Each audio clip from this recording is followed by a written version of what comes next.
Hey guys, tonight we're stepping into something a little grimy, a little hazy, and a lot more recent than Plagues and Castles.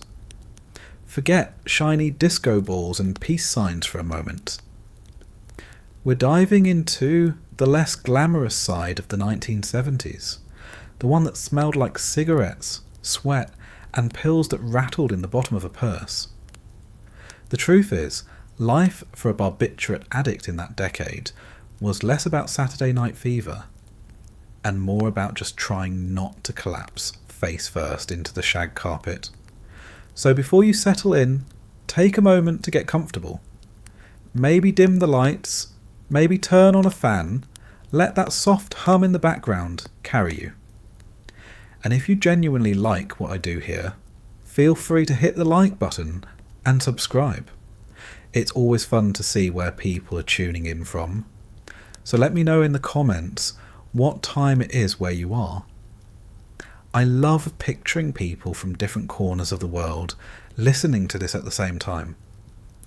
Now let's slide into the world of a 1970s barbiturate user. Imagine opening your eyes, not to birdsong or sunshine, but to the stale taste of pills at the back of your throat and the crusty smell of last night's ashtray. This isn't a glamorous morning. It's not even a proper morning.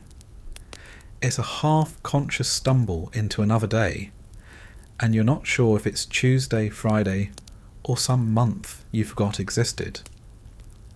The room tilts a little. Your head feels wrapped in damp cotton.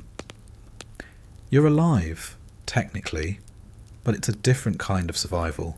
The sort that's padded, dulled, and blurred, like looking at life through a greasy window that no one's ever bothered to clean. You open your eyes, though calling it waking up might be a little too generous.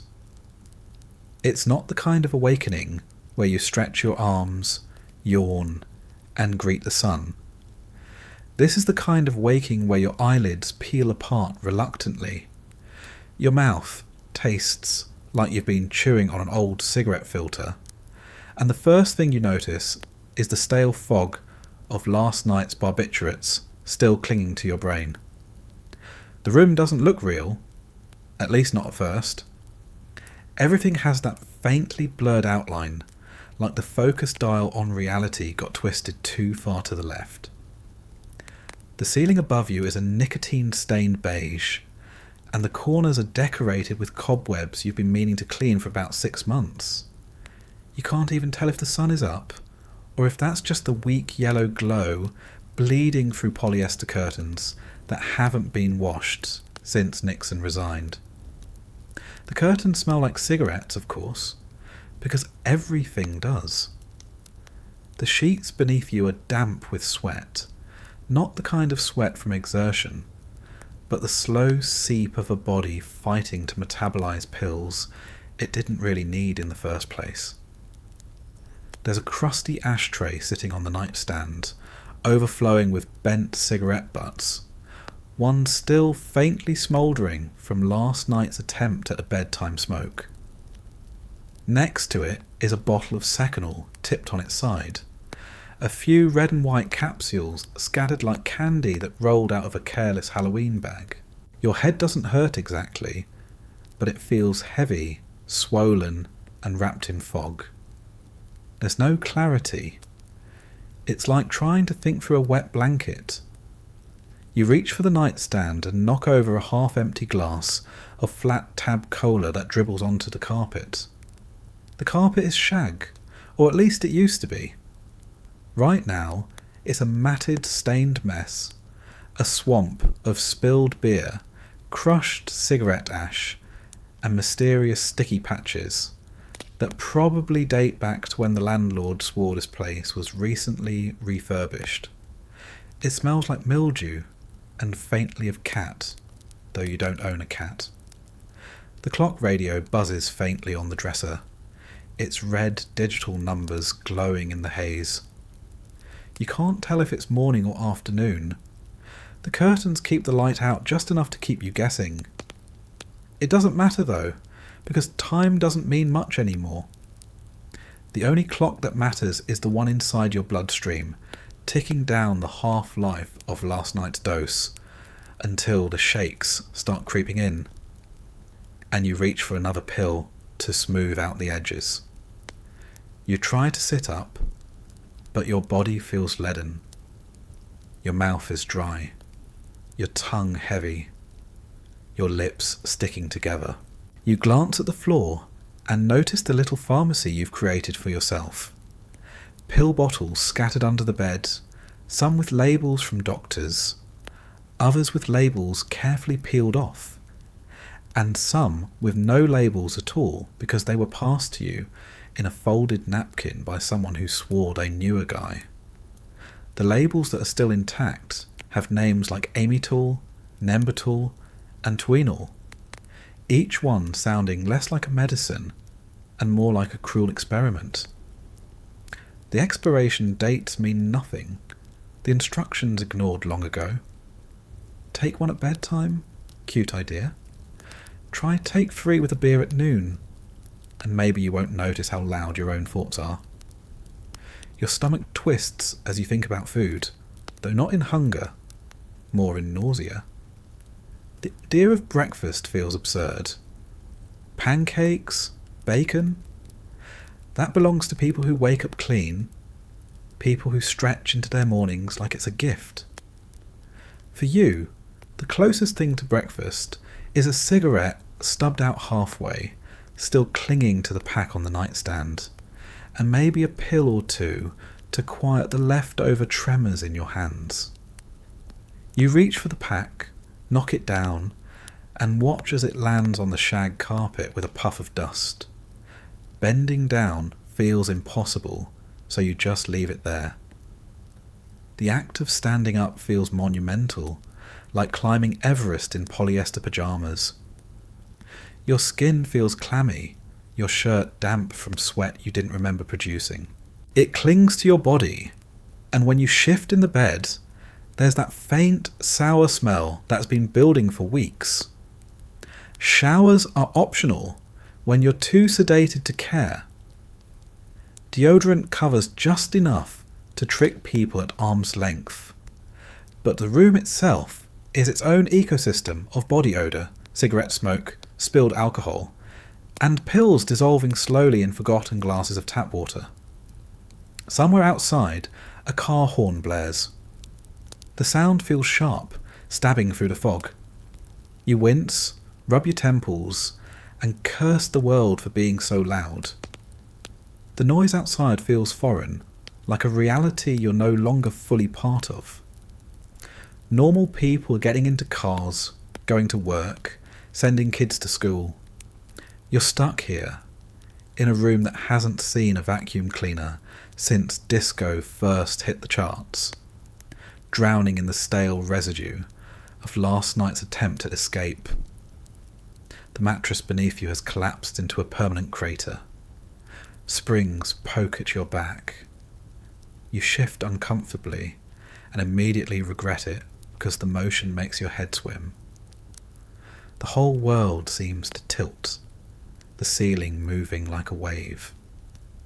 You close your eyes and let out a long sigh, though it feels more like a groan. Somewhere in the distance, you hear the faint crackle of a neighbour's record player spinning a Bee Gees album. The upbeat tempo mocks you, a reminder that somewhere in this decade people are dancing, sweating under mirrored disco balls, high on the illusion of glamour and fun. You, on the other hand, can barely sit up without clutching the bed frame for support. You glance at the Seconal capsules on the nightstand again. They look harmless, almost cheerful in their little red and white shells. Like candy, like harmless toys. You know they're not, but you don't care. You pick one up between your fingers and roll it around. Feel the slight rattle of powder inside. You tell yourself you'll wait, that you'll try to push through the fog without it. But you also know that's a lie.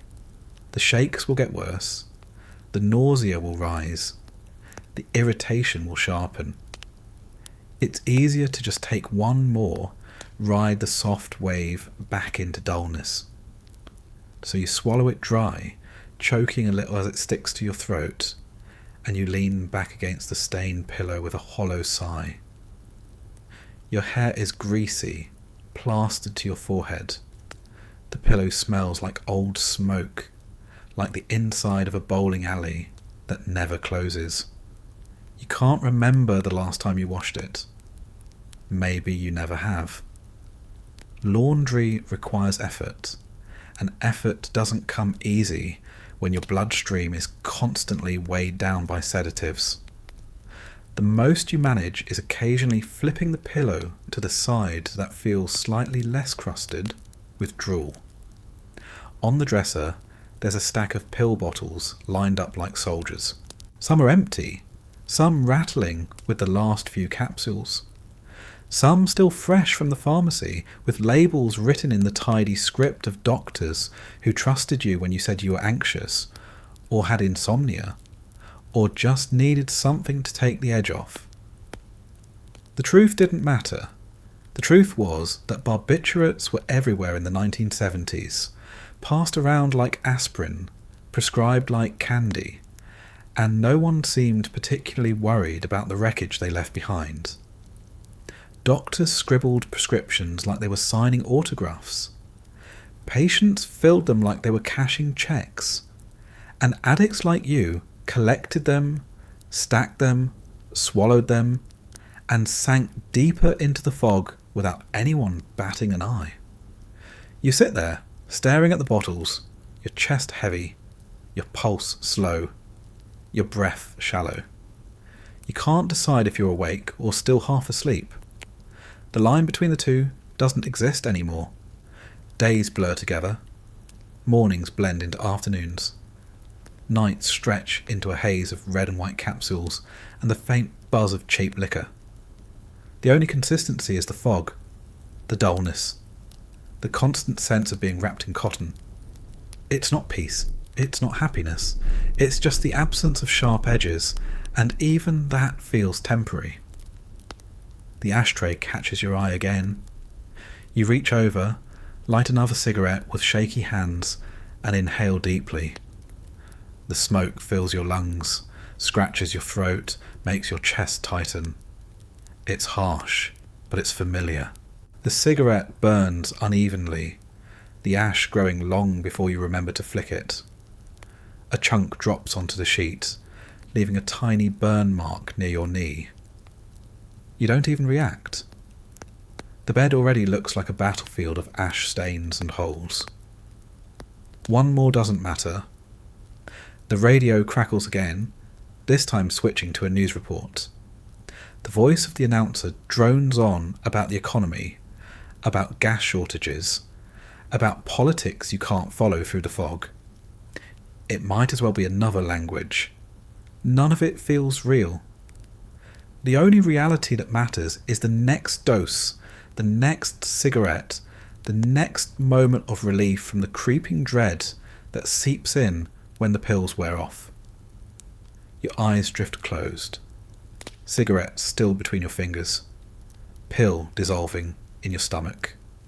The world fading back into a dull haze. Sleep doesn't come easy. Not real sleep. What comes is more like drifting in and out. Half conscious. Half dreaming. A state where hours disappear without warning. You don't know if you'll wake up in 10 minutes or 10 hours. You don't know if you'll wake up at all. And that's how the day begins. Not with a jolt of energy, not with ambition, not with clarity. Just with the slow drowning in a cloud of downers. The kind that smothers time, steals mornings, and turns the simple act of opening your eyes into the hardest job you'll do all day.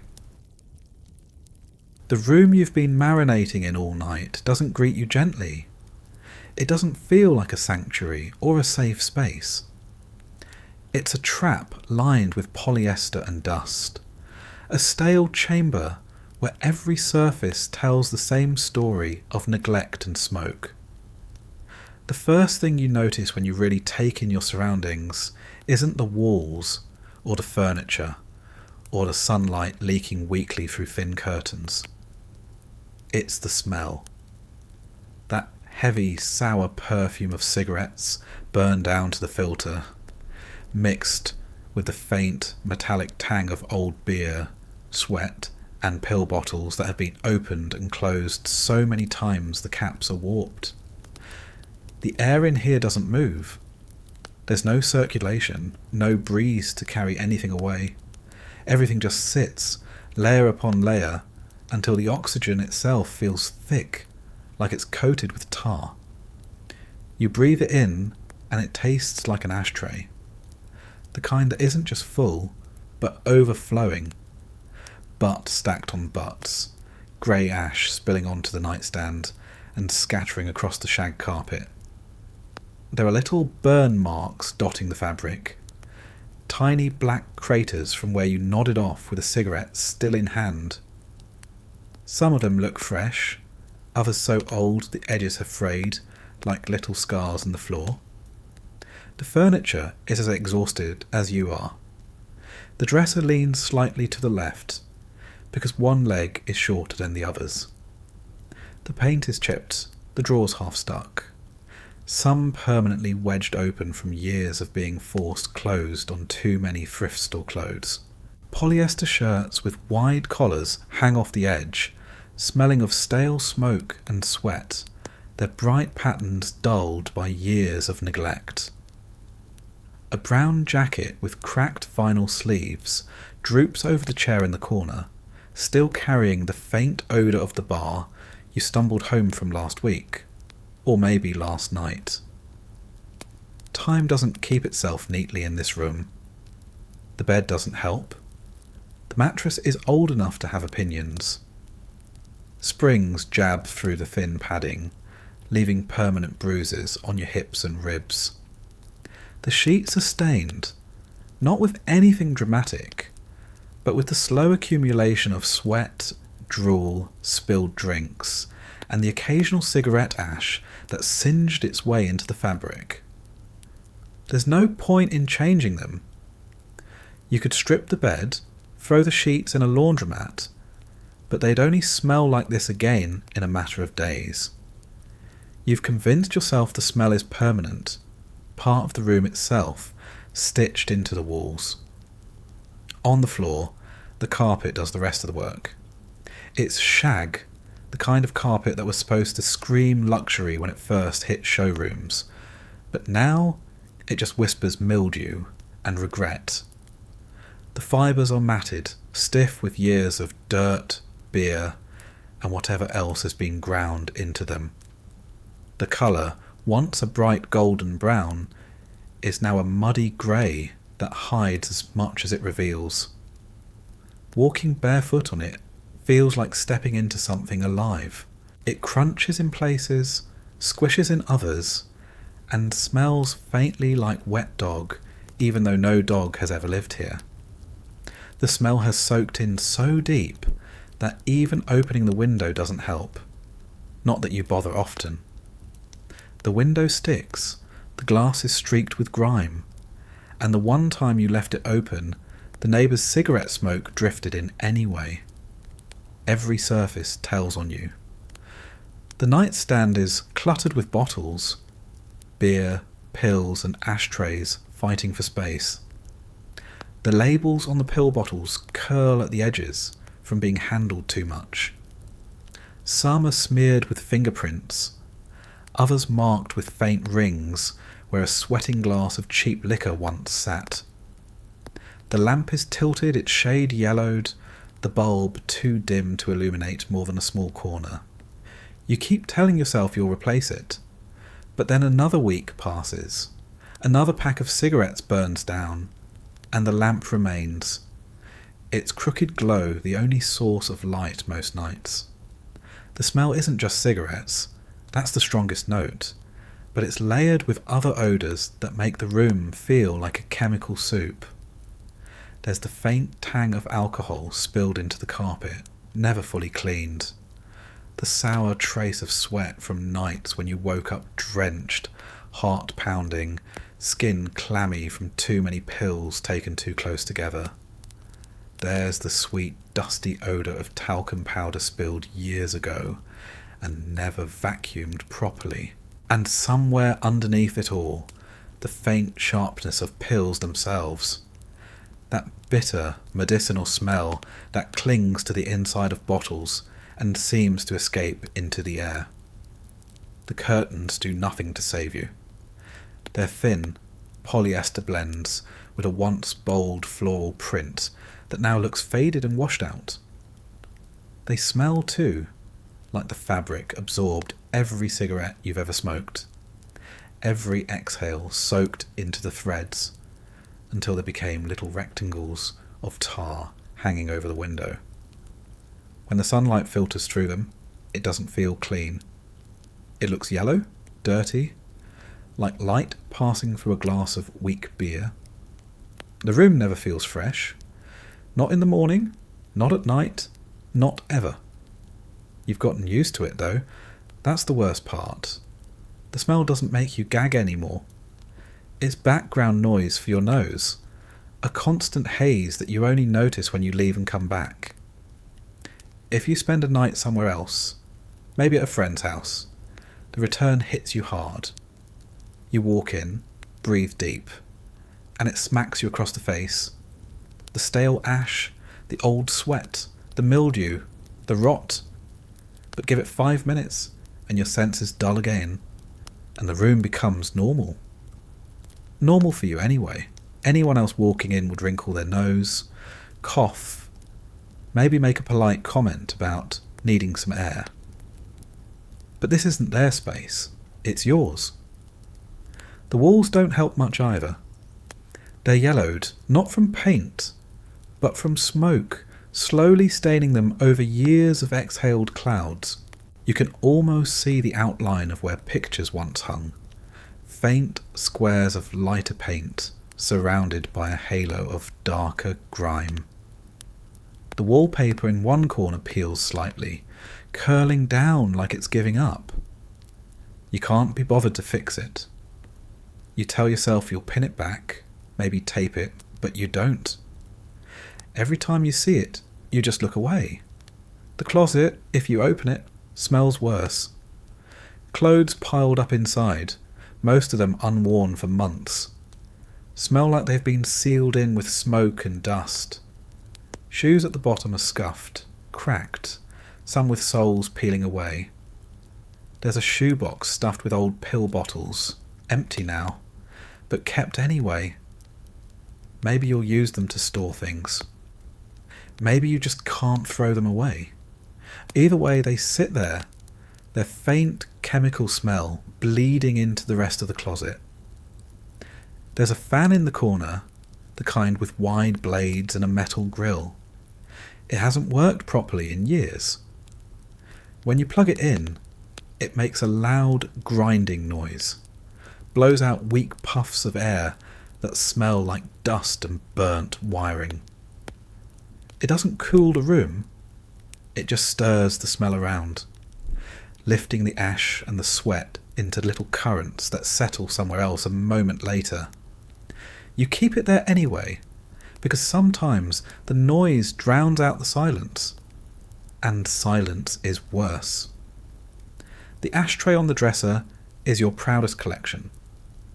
A heavy glass thing, cloudy from use, filled to the brim with butts. Some are lipstick stained, most are bent, crushed, stubbed out in frustration. The ash is layered, thick, grey, powdery, spilling over the sides. You dump it every few weeks, sometimes, but it never stays empty long. It's the one ritual that feels consistent. The cigarette in hand, the drag, the exhale, the stub, the flick into the tray. Over and over until the room itself smells like the inside of your lungs. The sound of your own breath fills the space. It's shallow, heavy, with that faint rattle at the end of each exhale. Sometimes you cough, sharp and sudden, and the smell only seems to grow stronger, like your body itself has joined the room in carrying the stink. You light another cigarette without thinking, inhale, and the smell deepens, richer now, more suffocating. Smoke curls up into the stale air, mixes with what's already there, and thickens the haze. Every corner of this space reminds you of the same thing. You're not living here. You're decaying here, piece by piece, alongside the furniture, the carpet, the curtains. The room reflects you. It's dulled, it's cluttered. It's heavy with residue from choices that stopped being choices a long time ago. The room reeks of old ashtrays because you reek of them. There's no separation anymore. You've merged with the space. You are the room, and the room is you. And as you sit there, cigarette burning low between your fingers, pills dissolving in your stomach, the smell clinging to your hair, your clothes, your skin, you realise the day hasn't even started yet. This is just the air you breathe before you even stand up. You drag yourself upright, though it feels less like getting out of bed and more like crawling out of a swamp. Your joints creak, your head swims, and every step across the shag carpet crunches faintly underfoot. Little reminders of ashes and crumbs and things you'd rather not identify. The smell clings to you as you move, the heavy perfume of last night's cigarettes carried along like a permanent aura. The first stop isn't the bathroom, not the shower, not even the sink. It's the kitchen, if you can call it that, and the half-functioning coffee maker sitting like a cheap shrine on the counter. The kitchen greets you with more of the same staleness. The counters are sticky, dotted with old spills that were never fully wiped. The sink is filled with mugs, each ringed with dried coffee stains. Spoons stuck to the sides with a crust of sugar that hardened weeks ago. Plates with cigarette burns on them sit at the bottom, stacked haphazardly, waiting for a wash that never comes. The fridge hums in the corner, louder than it should, as if it's struggling to survive, and every time the motor kicks in, the light bulb flickers faintly, like the place itself is sighing. You grab the coffee pot, but it's not clean. The glass is stained brown from years of neglect, no matter how many times it's rinsed. The handle is greasy, the spout chipped. You rinse it briefly under the tap, not that it helps, then fill it with water that tastes faintly of metal and chlorine. You measure out the grounds without measuring, dumping a sloppy heap into the filter basket. Some spill onto the counter, some scatter onto the floor, but you don't bother picking them up. You've got a system, and the system is good enough. The machine sputters to life with a groan, coughing out steam, dripping dark liquid into the pot below. It smells like coffee, technically, but not the kind that wakes you up or fills a kitchen with warmth. It smells burnt before it's even finished brewing, bitter, acrid, like the memory of coffee rather than the real thing. You lean against the counter, arms heavy, eyes half shut, and wait for it to fill. Every drip feels like a minute. Every second stretches. While it brews, you open the cabinet above and reach for the other half of breakfast. The bottles rattle as you shift them around, plastic knocking against plastic. The sound as familiar as silverware in most households. There's the green and yellow capsule bottle, the pink and blue one, the red and white seconals. Some are prescriptions, your name half worn off the labels. Others are nameless, are bought in parking lots or passed to you under tables. You don't even read them anymore. The colour is enough. You know what each one does by how it looks, by how it feels in your hand. You pick out a couple of capsules, roll them in your palm, and set them on the counter next to the sugar jar. No plates, no forks, just the pills waiting their turn, like part of a meal. The coffee pot clicks faintly, signalling it's finished, though the smell is closer to scorched rubber than anything you'd willingly drink. You pour it into the nearest mug, one that hasn't been properly washed in days, the rim stained brown, the handle chipped. Steam curls upward, carrying that bitter smell that somehow makes the room feel even smaller. The first sip is terrible. The coffee scalds your tongue, bitter enough to make your eyes water, but you don't stop. You chase it immediately with the pills, dry swallowing one before gulping another mouthful. They stick in your throat for a second, that chalky bitterness clinging to your tongue before the coffee washes them down. Your stomach twists at the combination, the sour tang of bad coffee mixing with the metallic aftertaste of medication, but you don't care. That's breakfast. That's what mornings look like now. You don't bother with food. There's bread in the cupboard, maybe. A loaf with spots of green fuzz growing on the crust. There might be cereal, stale and forgotten in a box pushed to the back of the shelf. But the thought of eating anything solid feels impossible. Your stomach couldn't handle it. Not after last night. Not after this morning's chemical cocktail. Food is optional. Pills aren't. The pills kick in slowly, smoothing out the edges of your nerves, turning the grinding noise in your head into a dull hum. The coffee keeps you from sinking too far into the fog, a bitter lifeline that drags you back just enough to function. It's a balancing act you've perfected, the exact ratio of caffeine to sedative, the way one keeps you upright while the other keeps you calm. You sip again, cough at the bitterness, and light a cigarette to cover the taste. The smoke curls into the air, mingling with the coffee, layering another odour onto the already crowded room. The ashtray on the counter fills with new butts, fresh on top of old, a pyramid of exhaustion and repetition. The cigarette burns faster than you expect, and before you realise it, you're stubbing it out and lighting another, the cycle repeating before you've even finished half the mug. The pills settle deeper now, your shoulders relaxing, your jaw unclenching, your stomach less twisted. You feel dull, but steady. Not good, not sharp, just steady enough to stand without swaying.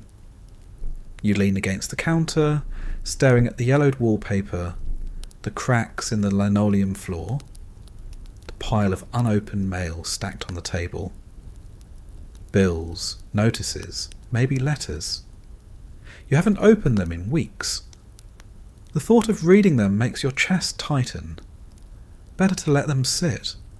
Better to focus on the coffee, the pills, the smoke curling up into the air. The fridge hums again, louder this time, and you glance at it like it's mocking you. Inside there's not much. A carton of milk that's gone sour, a half-empty pack of bologna, a jar of pickles floating in cloudy brine.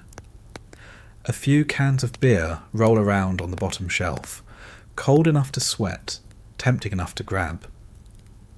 You consider it, your hand hovering on the handle before pulling back. Not yet. Beer comes later. Coffee and pills first. That's the morning routine. The routine never changes, not really. The only variable is how much coffee burns your throat before you give up and leave it sitting cold on the counter, and how many pills you decide is enough to get through the next couple of hours. Some mornings it's 2, sometimes it's 4, sometimes it's whatever's left in the bottle. You tell yourself it's breakfast, the same way someone else might tell themselves toast and eggs are breakfast. You even believe it a little, at least until the pills wear off again, and you find yourself back in the kitchen, brewing another pot, lining up more capsules, calling it a meal, because calling it what it really is would sting too much. The clock ticks faintly on the wall, though you rarely look at it. Time feels like background noise, something you're aware of only in passing. Minutes, hours, mornings, evenings. They all bleed into each other. The only markers are the bottles emptying, the coffee pots draining, the ashtrays filling. You light another cigarette, sip the cooling coffee, swallow the last capsule sitting on the counter, and let the routine carry you forward.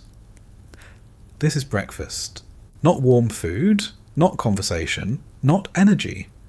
Just burnt coffee and pills sliding down your throat, mixing in your stomach, settling into your bloodstream. The taste is bitter, the smell suffocating, the ritual mechanical. It's not about enjoying it, it's about surviving it. And as the coffee cools, the pills melt, and the smoke lingers in the air, the day begins to take shape in the only way it knows how, blurred, dulled, and carried along by chemicals. You stub out the last of your cigarette in the overflowing ashtray and shuffle back toward the bedroom, still clutching the mug of bitter coffee that's gone lukewarm, but not enough to stop you from finishing it. The pills have softened the edges by now, that slow chemical blanket wrapping around your thoughts. But they haven't fixed the fact that you need to actually put clothes on. Not because you want to, not because you care, but because the world outside, however faintly you participate in it, still expects people to wear pants. The problem is, your wardrobe is less about style and more about endurance. A few shirts draped across the chair, polyester blends with collars wide enough to double as glider wings. Some pants folded in the closet, or rather stuffed in a heap near the bottom, wrinkled, smelling like smoke and sweat even when they're technically clean. Polyester is everywhere. That miracle fabric of the 1970s that promised convenience, but delivered static cling and permanent sweat stains. The shirts don't breathe. They trap heat, cling to your skin, and smell faintly like melted plastic the second the summer sun hits you. But they don't wrinkle easily, and that's the only thing you care about. You reach for the nearest option, a pale yellow button-up with brown stripes, the kind of colour scheme that screams 1970s in the loudest, ugliest way possible. It's stiff, not from starch, but from the faint layer of grime that's settled into the fabric. You shake it out, half-heartedly, the dust rising like a signal flare. It smells like last week's smoke, stale beer, and the faint must of mildew that's crept into everything you own. Still, you pull it over your head because the alternative is wearing nothing, and at least this shirt hides the sweat rings that bloom under your arms within minutes of stepping outside. The pants aren't any better. Polyester slacks, once a respectable shade of navy, now faded to something closer to dishwater. They're shiny in the wrong places, the fabric thinned from years of wear.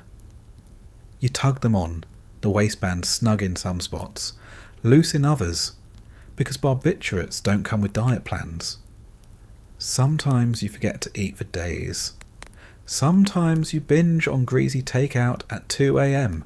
when the pills make you foggy, but not quite unconscious. Your weight swings with the rhythm of your usage, and the pants never fit the same way twice. The zipper sticks, the button strains, but you manage to wrangle them closed and call it good enough. Shoes are an afterthought. A pair of cracked leather loafers waits by the door, scuffed and peeling, soles worn flat. You slip them on without socks, because socks mean digging through drawers you haven't touched in months. The shoes squeak faintly as you walk, the sound announcing your arrival like a tired circus act. The mirror in the hallway offers a glimpse of the whole ensemble. You look, briefly, and then immediately regret it. The polyester shirt clings in unflattering ways, the collar too wide, the sleeves too long. The pants sag at the knees, shiny from wear, and the shoes complete the look of someone who gave up on appearances long before breakfast. Your hair doesn't help. Greasy strands stick to your forehead, clumps plastered flat where you sweated through the night. Running a comb through it would only rearrange the oil. Washing it would require effort. So you let it sit, limp and uncooperative, framing a face that looks older than it should. Your skin is pale, sallow under the dim light, the kind of complexion that suggests you haven't seen sunlight in weeks. Dark circles pool under your eyes, purple shadows that even the widest collar can't distract from. Your lips are cracked, your teeth yellowed from smoke and coffee. You tug at the shirt, as though adjusting the fabric might hide the reality underneath. But it doesn't. The polyester can cover your body, but it can't cover the exhaustion carved into your face. Fashion in this life isn't about looking good, it's about camouflage. The shirt says you're trying, at least a little. The pants say you belong outside, in public, among other people who are dressed the same way. The shoes say you left the house on purpose. Together the outfit is a disguise, a flimsy mask that lets you pass in daylight without anyone looking too closely. As long as no one smells the sweat clinging to the polyester, as long as no one notices the way your hands shake faintly when you reach for your coffee cup, you can blend in. But the disguise doesn't hold up well under scrutiny. Polyester doesn't hide sweat, it amplifies it. The fabric sticks to your back, your chest, your thighs, holding the damp patches against your skin like a second, sticky layer. By the time you've walked a block, the shirt will cling like glue, dark stains spreading under your arms, across your spine. The smell of sweat will join the ever-present smell of smoke, turning into a cocktail that no amount of cheap cologne can mask. Speaking of cologne, there's a half-empty bottle on the dresser, the label worn off, the liquid inside a shade of brown that suggests it's been sitting there since Nixon's first term. You splash some on, wincing at the sharp, chemical bite that fills the air. It doesn't mix well with the smoke or the sweat. Instead of covering them, it adds another layer, like spraying perfume on a trash can. Still, it's better than nothing, and you convince yourself it helps. Fashion magazines in the 1970s tell a different story. They show lean models in tailored suits, women in wrap dresses that flow effortlessly, men in wide-legged trousers that somehow look elegant instead of sloppy. They promise style, sophistication, freedom. But those magazines aren't made for you. They're made for people who sleep at night, wake up in the morning, and have the clarity to care about what hangs in their closet. For you, the polyester shirt is good enough. It's a uniform for survival, not expression. The shame creeps in only when you catch your reflection by accident. A storefront window, the mirror in the hallway, the glass of a bus stop shelter. You see yourself slouched, shirt sticking, hair greasy, shoes scuffed, and for a brief moment the reality stings. You look older, heavier, weaker than you should. You look like someone who hasn't tried in years, but the shame passes quickly, dulled by the pills, smoothed over by the fog. Caring too much would require energy, and energy is something you haven't had in a long time. You button the last button, tug at the collar, and take another sip of coffee gone cold. The pills hum softly in your bloodstream. Your body feels heavy but manageable, and your outfit is in place. Polyester, sweat, and shame. That's the uniform of the day, and it will carry you as far as you need to go, or at least to the next cigarette, the next coffee, the next pill.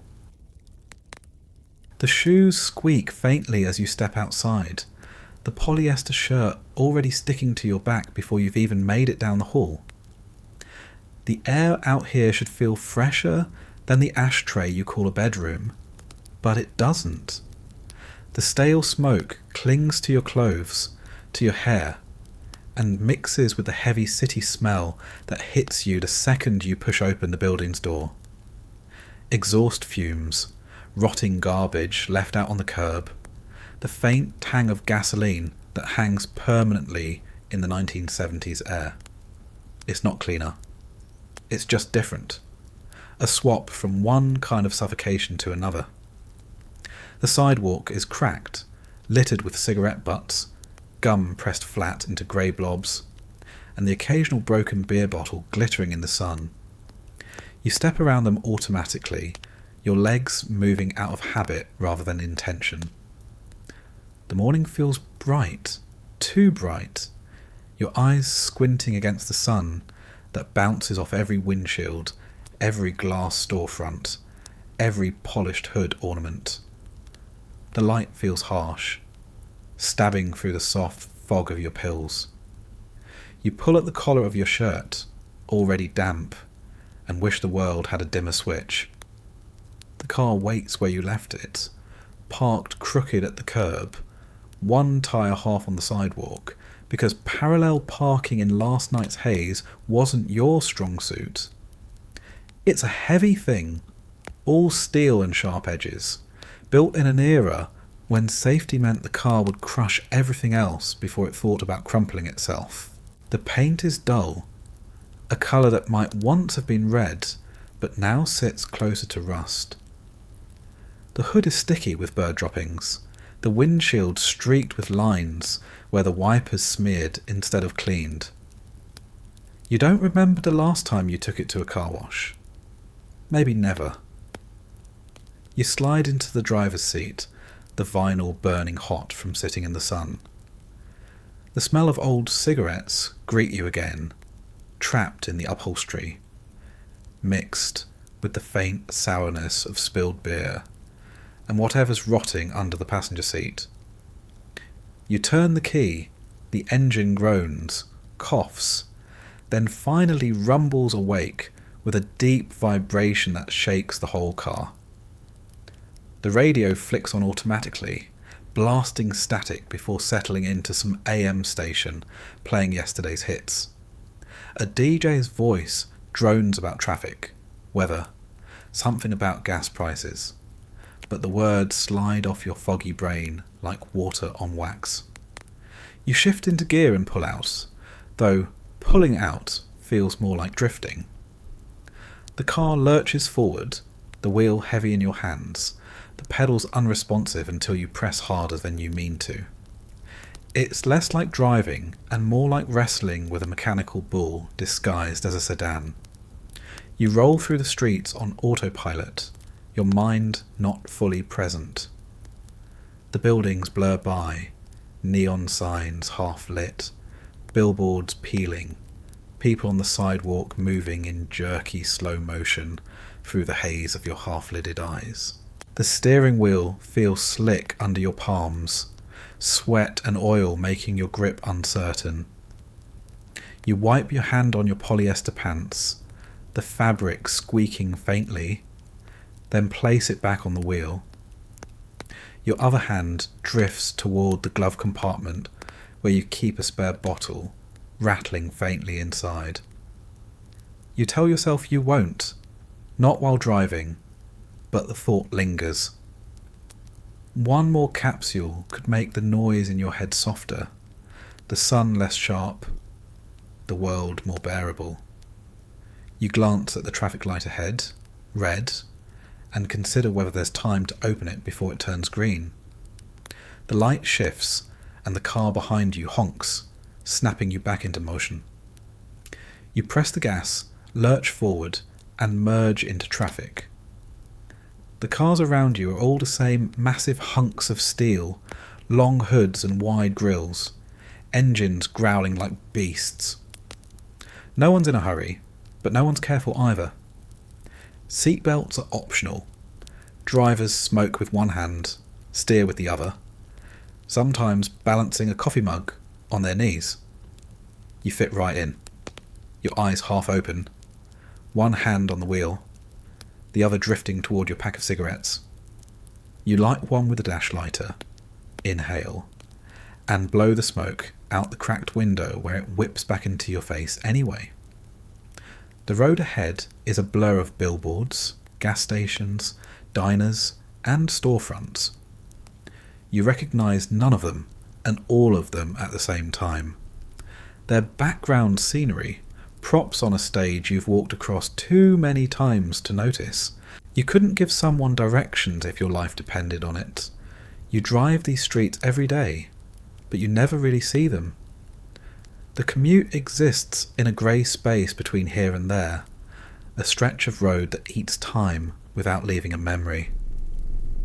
Your eyelids droop, heavy despite the coffee, despite the cigarette, despite the engine roaring beneath you. The pills hum louder, your brain dulling, your body sluggish. You blink hard, grip the wheel tighter, shake your head as if that will clear the fog. It doesn't. The car drifts slightly in its lane. A horn blares behind you, and you jerk back into position. Heart pounding for a moment, then slowing again, dulled back into the rhythm of chemicals. Sometimes you wonder if you've hit something. Not seriously, not enough to stop the car, but enough to make the thought cross your mind. A bump in the road, a pothole, a thump against the wheel well. For a second, you imagine it might have been something else. Someone else. You glance in the mirror, but everything behind you is already fading. The idea disappears as quickly as it came, swallowed by the fog. You keep driving. The radio shifts to another song, a disco beat thumping cheerfully, mocking you with its brightness. You tap your finger against the wheel, out of time with the music, not really listening. The words blur together, meaningless noise filling the space between you and the road. The cigarette burns low, ash spilling onto your lap, singeing the polyester slightly. You brush it off without thinking, leaving a faint mark that will never come out. Another stain on a growing collection. The traffic lights blur together too. Red, green, yellow, all flowing past like they're on a loop. You stop when the cars in front of you stop. You go when they go. It's less about paying attention and more about drifting in a current, carried along by the motion of everyone else. You could be driving to work, to the store, to a friend's house, or nowhere at all. The destination doesn't matter. The commute is the same either way. Blank, foggy, unremembered. By the time you pull into a parking lot, you couldn't retrace the route you took.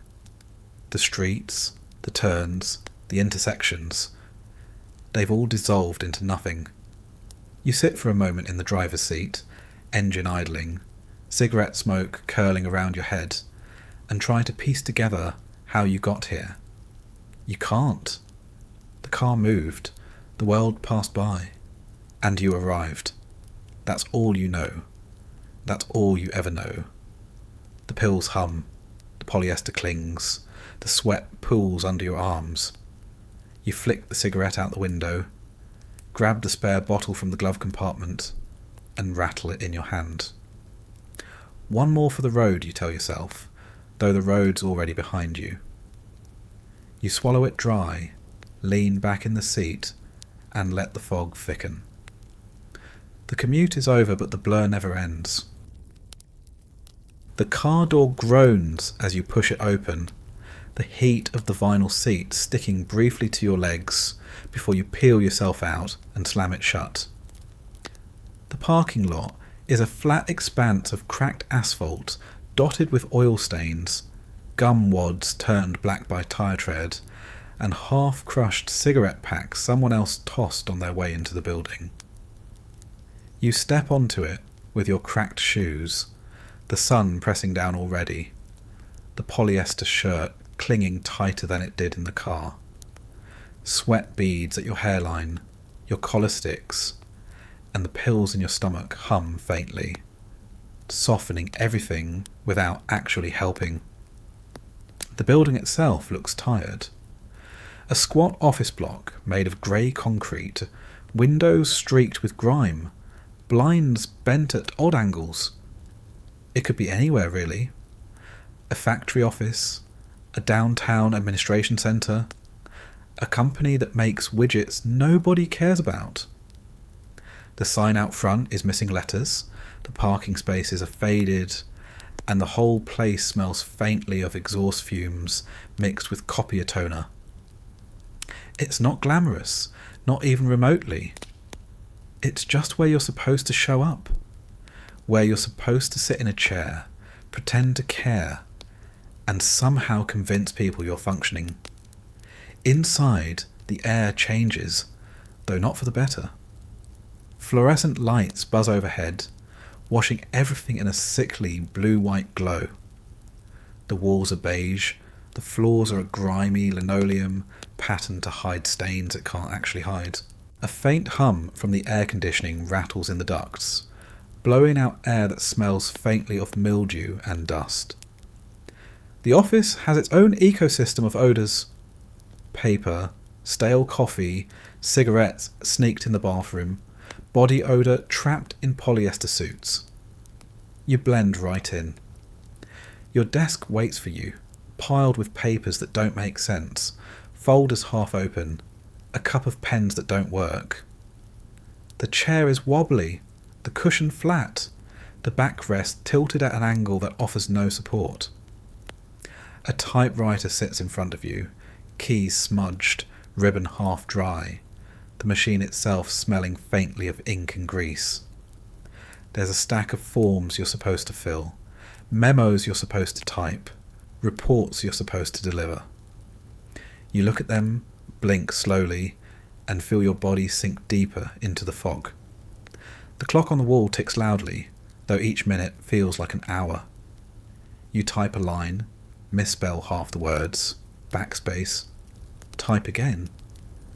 The letters blur together, swimming on the page, your fingers sluggish on the keys. You light a cigarette, balancing it in the ashtray perched precariously on the edge of the desk, and try to focus. The smoke curls upward, drifting into the air, mixing with the haze already filling the office. A cough from somewhere across the room tells you someone else is smoking too. Everyone smokes here. It's as common as staplers. The room fills with it, a fog inside a fog, and no one thinks twice.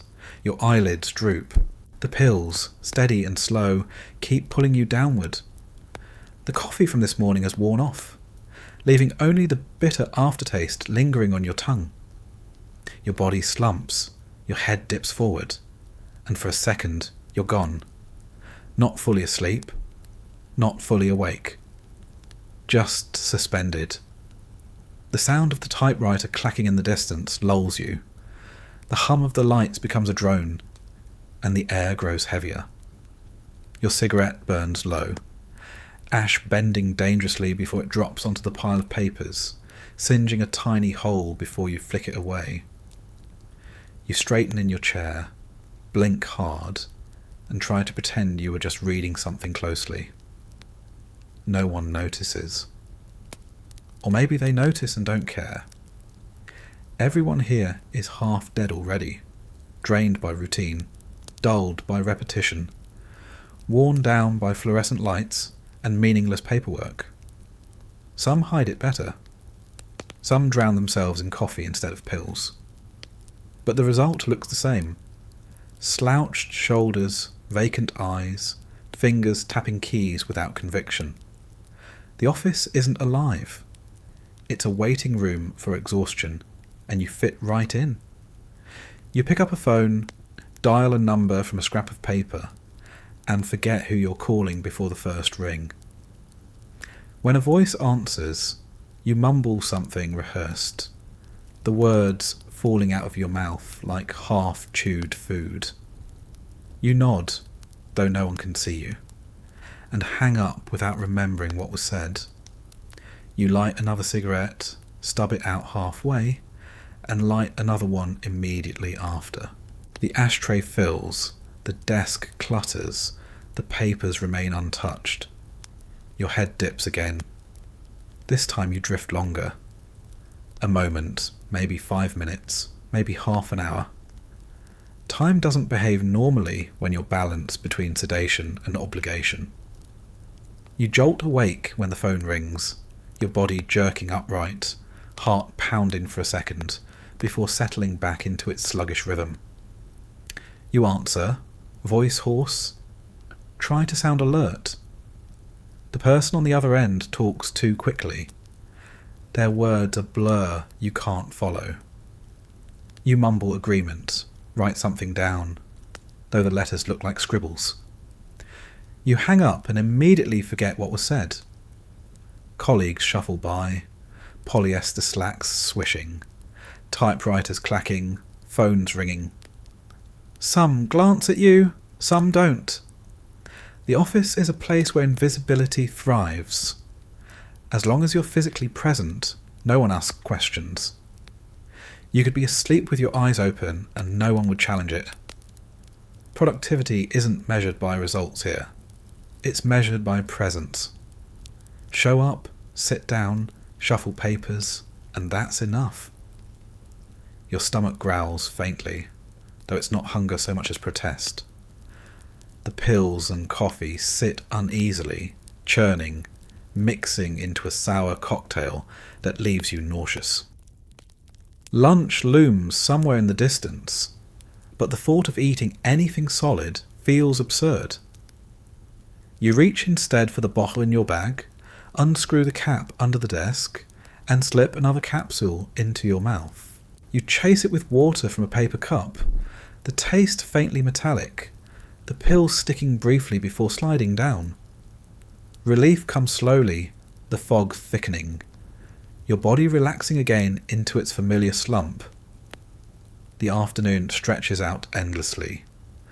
The clock ticks, the typewriters clack, the phones ring, and you fade in and out.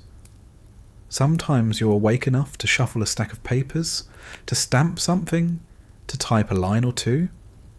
Sometimes you're gone, eyes half shut, head bobbing, cigarette burning dangerously low in your fingers.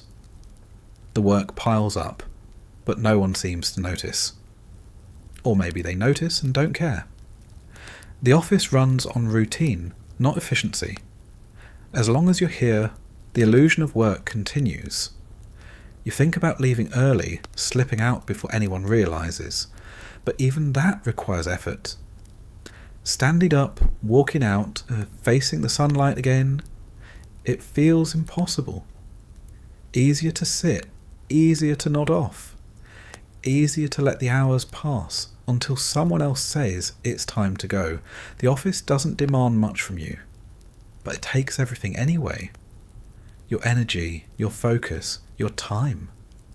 All drained into a beige room buzzing with lights and filled with smoke. The pills hum louder, the fog deepens, and you rest your head briefly in your hand, eyes closed, pretending to read. No one interrupts, no one cares. You drift again, the typewriters lulling you, the hum of the lights a lullaby. The air thick with smoke and exhaustion. Work continues without you, or maybe it doesn't. It doesn't matter. In this place, nodding off is just another part of the job. The office bathroom isn't a refuge. It's not a clean, tiled sanctuary with mint-scented soap and bright lights. It's a dim, echoing closet with a cracked mirror above a sink that drips constantly, leaving an orange rust stain in the porcelain. The floor is a checkerboard of linoleum squares, some curling at the edges, some permanently stained with something you don't want to think about. The air smells like ammonia, mildew, and whatever cologne the last guy splashed on in a desperate attempt to mask his own sweat. The buzzing fluorescent light overhead flickers, strobing faintly, making the whole space feel like a holding cell more than a restroom. You step inside, lock the store behind you, and sit not because you need to, but because it's the only place in the building where you can be alone. Your polyester pants cling uncomfortably to your thighs. Your shirt sticks to your back, and your head feels heavy from the slow drag of pills. You rest your elbows on your knees, cover your face with your hands, and breathe in the faint chemical tang of industrial cleaner mixed with stale urine. It doesn't help. Nothing does. The cabinet above the sink waits. It's not locked, not supervised, not cared about. Just a mirrored box screwed to the wall, stocked with supplies by someone who doesn't know or doesn't care what gets left inside. You open it slowly, the hinges squeaking, and stare at the shelves. Inside is a collection of 1970s medicine at its finest. A lineup of bottles, boxes, and tubes that look like they've been here since Johnson left office. The first shelf is filled with aspirin tins, the old kind with metal lids that snap shut loudly. Next to them, bottles of cough syrup with labels so faded you can barely read them. You pick one up, squint at the text. Codeine. Of course. Thick, syrupy, sweet enough to rot your teeth. Strong enough to keep you from coughing, or breathing too hard, or thinking too clearly. Someone probably poured half into a paper cup last week, and walked back to their desk, humming. There's a bottle of tranquilizers too. Small white pills rattling faintly inside a brown glass container with a child-proof cap that barely works. Valium, the word printed in neat blue letters across the label. You twist the cap, pop it off, and stare at the little discs inside. They look harmless, like mints, but you know better. Valium is everywhere now. Housewives take it, businessmen take it, doctors prescribe it like vitamins. You've got your own stash, but seeing more here makes your chest tighten with that familiar mix of relief and temptation. On the second shelf, tubes of ointments lean sideways, their caps gummy with dried paste. Vicks Vapor Rub, smelling faintly of menthol. Antibiotic creams, half squeezed. A jar of petroleum jelly coated in dust. Next to them, a few small bottles of Seconal, the capsules rolling lazily as you tilt the glass. Red and white, the same as the ones sitting on your nightstand at home. The same ones you swallowed with burnt coffee this morning. You roll one into your palm, stare at it, and consider slipping it into your pocket. No one would notice. No one ever checks. The third shelf holds a scattering of random relics. Iodine bottles with crusty droppers. Half-empty containers of antacids shaped like chalky white tablets. Laxatives in faded boxes. The kind of supplies people reach for when they're desperate, when they're doubled over at their desks, when they need relief but don't want to admit why. You imagine your co-workers sneaking in here throughout the day, not for aspirin or antacids, but for the stronger stuff. The pills that smooth out the edges and make the hours tolerable. The mirror itself is no help. You catch a reflection in it and regret it immediately. Your face looks pale, drawn, the fluorescent light washing out what little colour remains. The shadows under your eyes are darker than you thought, your skin shiny with sweat, your hair clinging in greasy strands. The polyester collar gapes wide around your neck, exposing a sheen of damp skin. You adjust it half-heartedly, but the fabric clings tighter as if mocking you. You splash water on your face, the tap groaning as it spits out lukewarm liquid that tastes faintly metallic. It runs down your cheeks, drips onto your shirt, leaving darker patches that won't dry for hours. You pat yourself with a paper towel, rough and thin, leaving bits of lint on your skin. The smell of the bathroom doesn't leave. It clings, mixes with your sweat, sticks to your polyester. The pills in the cabinet tempt you again. You stare at them, knowing exactly how they'd feel, sliding down your throat, dissolving in your stomach, humming in your veins. You tell yourself you don't need them. Not now. Not here. Not when you've already swallowed enough this morning. But the thought gnaws at you.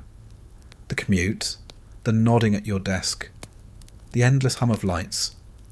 They all feel more bearable with one more capsule. Just one. You reach for the bottle, twist it open, and slip a pill into your palm.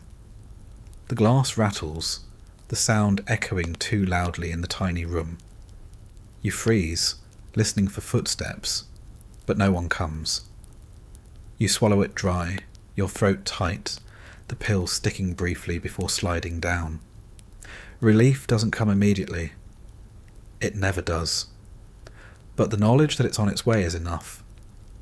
You close the cabinet, stare at your reflection again, and avoid your own eyes. The mirror shows you everything you don't want to see. The sweat, the dullness, the slump. You turn away, flush the toilet even though you didn't use it, and unlock the stall. Back at your desk, the world doesn't look brighter. It just looks duller in a way that feels safer. The typewriter hums, the phones ring, the papers pile, and you sit slouched in your chair, drifting through it all. The bathroom cabinet waits upstairs, stocked with its quiet poisons, always there for the next visit, always there for anyone who needs it. Back at your desk, the hum of the office continues, steady as a machine that doesn't care whether the cogs inside are awake or nodding off. The pill you swallowed in the bathroom begins to hum softly in your veins, smoothing out the rough patches of tension until you're no longer sure if you're relaxed or just numb. Either way, it's good enough. The typewriter stares at you, the clock ticks, the ashtray fills, and somewhere behind it all, you can't help but think about how easy it is, how simple, how normal this has become. Because that's the truth about barbiturates in the 1970s. It isn't a shadowy back alley operation. It isn't whispered transactions in dark rooms. It's normal, ordinary, socially acceptable. The starter pack for an addiction doesn't arrive in a brown paper bag or from a stranger with a sly smile.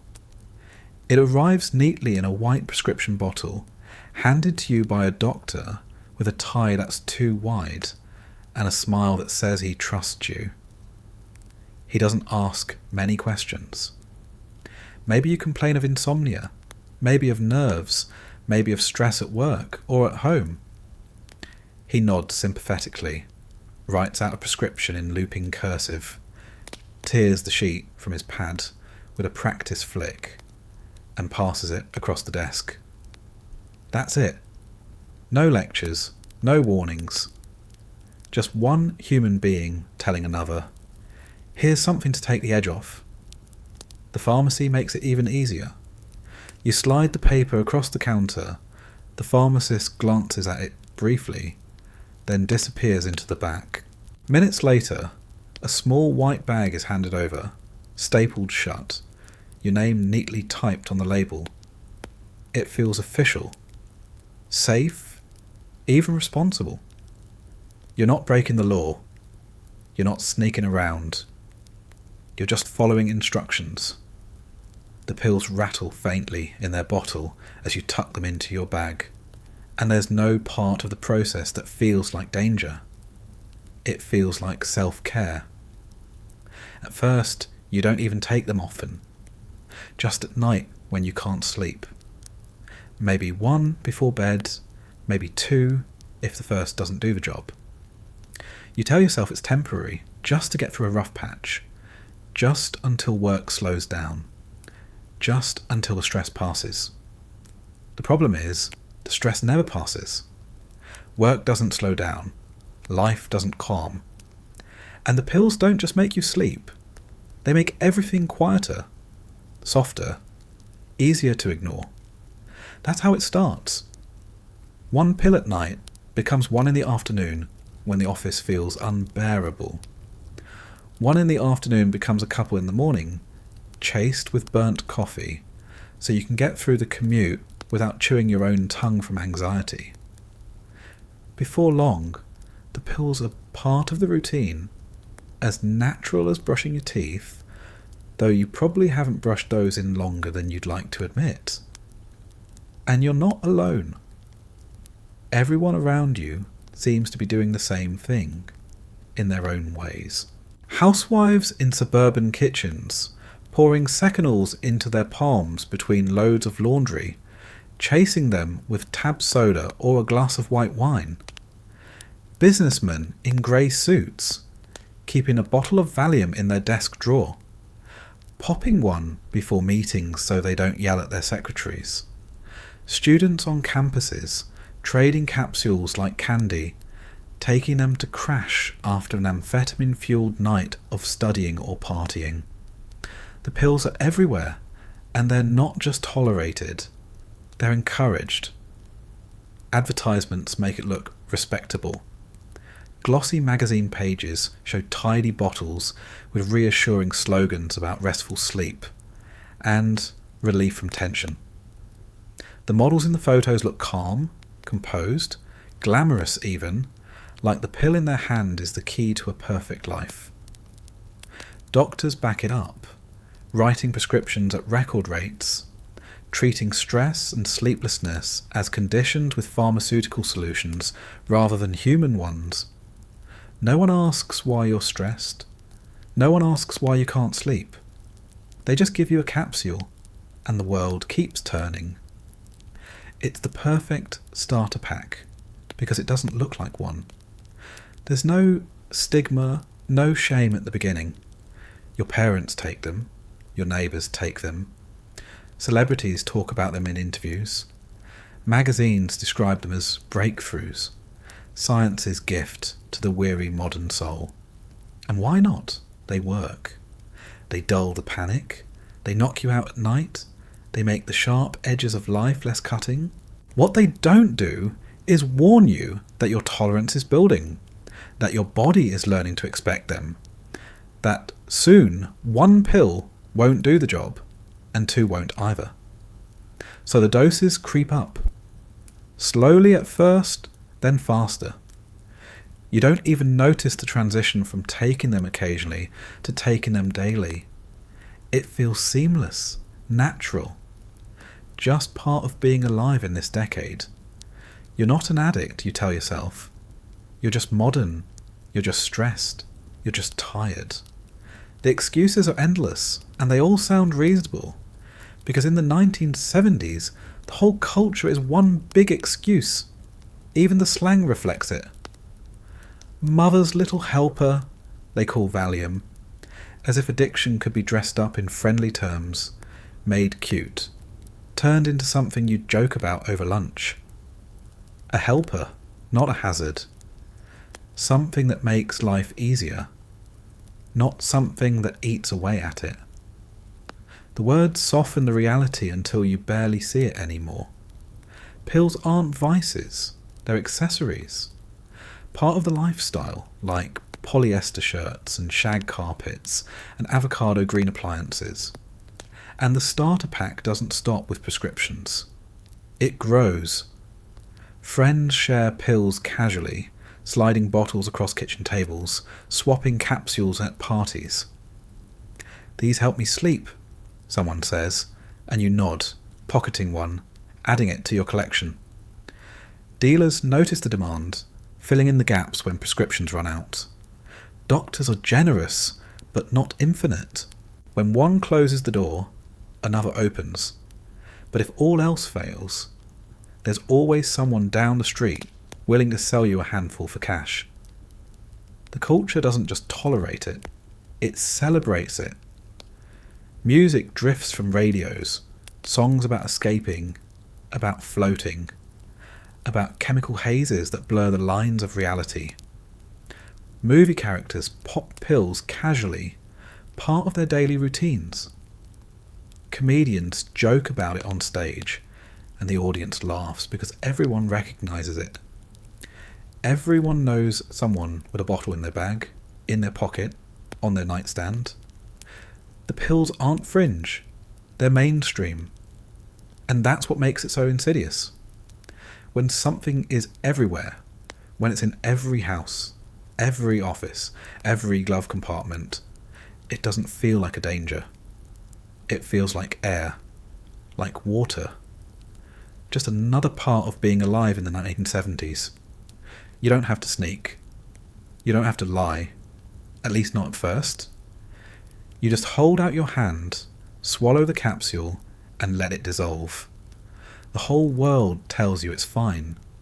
But under the surface, the cracks are already showing. People forget conversations. They nod off at dinner. They drive home without remembering the trip. They wake up in places they don't recognise, unsure of how they got there. The newspapers run stories about overdoses, about celebrities found in hotel rooms, about accidents traced back to sedative use. But those are distant stories belonging to other people. They're tragic, yes, but not relevant. You're not them. You're just tired, just stressed, just modern. So the starter pack becomes the daily kit. A bottle on the nightstand, a bottle in the bag, a bottle in the glove compartment. Maybe one at the office too, tucked behind the coffee mugs. Every environment needs its own supply just in case. You don't think of it as stockpiling. You think of it as being prepared.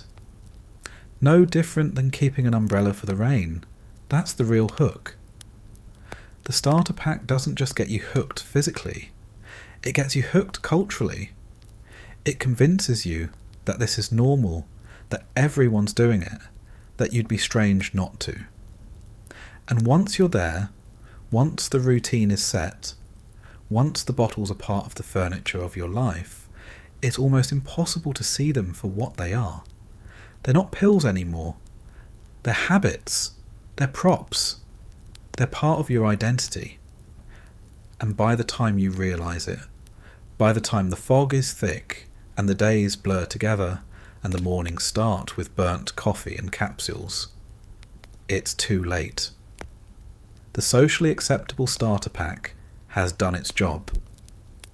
You're in it now, part of the fog, carried along by the same current as everyone else, nodding off at work, drifting through commutes, opening medicine cabinets that look more like pharmacies than homes. The pack is complete. The starter is over.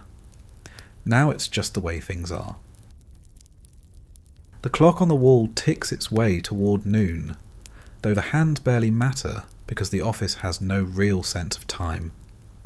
It's just fluorescent light all day, buzzing and flickering, the kind that bleaches out the hours until everything feels like morning and afternoon at the same time.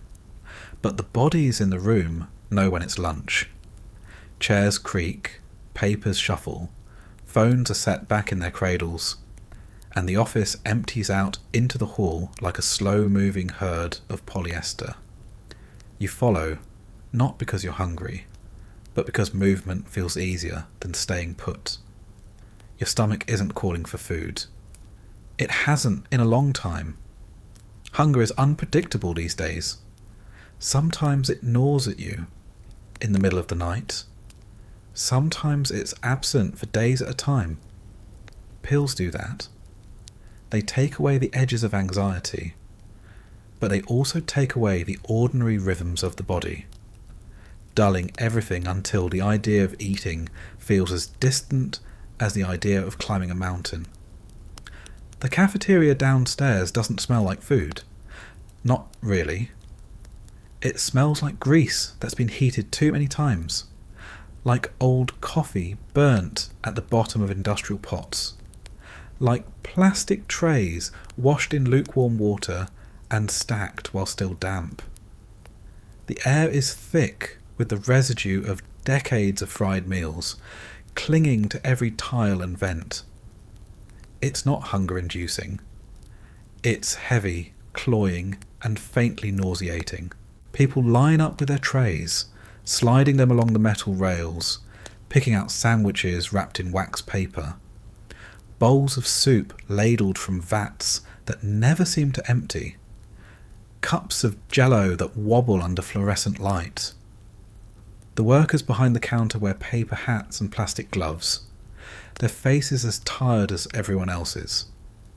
Their voices monotone as they ask the same questions over and over. White bread or rye, soup or salad, coffee or milk. You stand in line too, though the sight of food makes your stomach twist. You take a tray because not taking one would draw attention.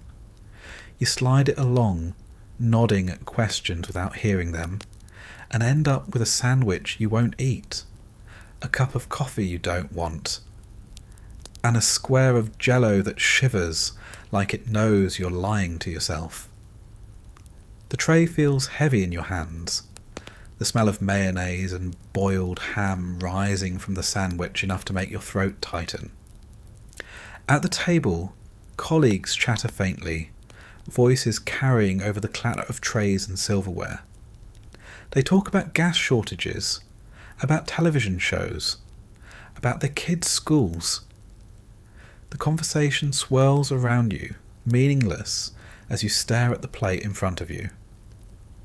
The sandwich sits limp, the bread soggy at the edges, the ham a pale pink slab with the texture of rubber. The jello quivers every time someone bumps the table, glowing red under the lights. The coffee smells burnt, sharper even than the pot you brewed this morning, its surface filmed with a rainbow sheen that suggests it's been reheated too many times. You light a cigarette instead. No one objects. Smoking is as much a part of lunch as eating.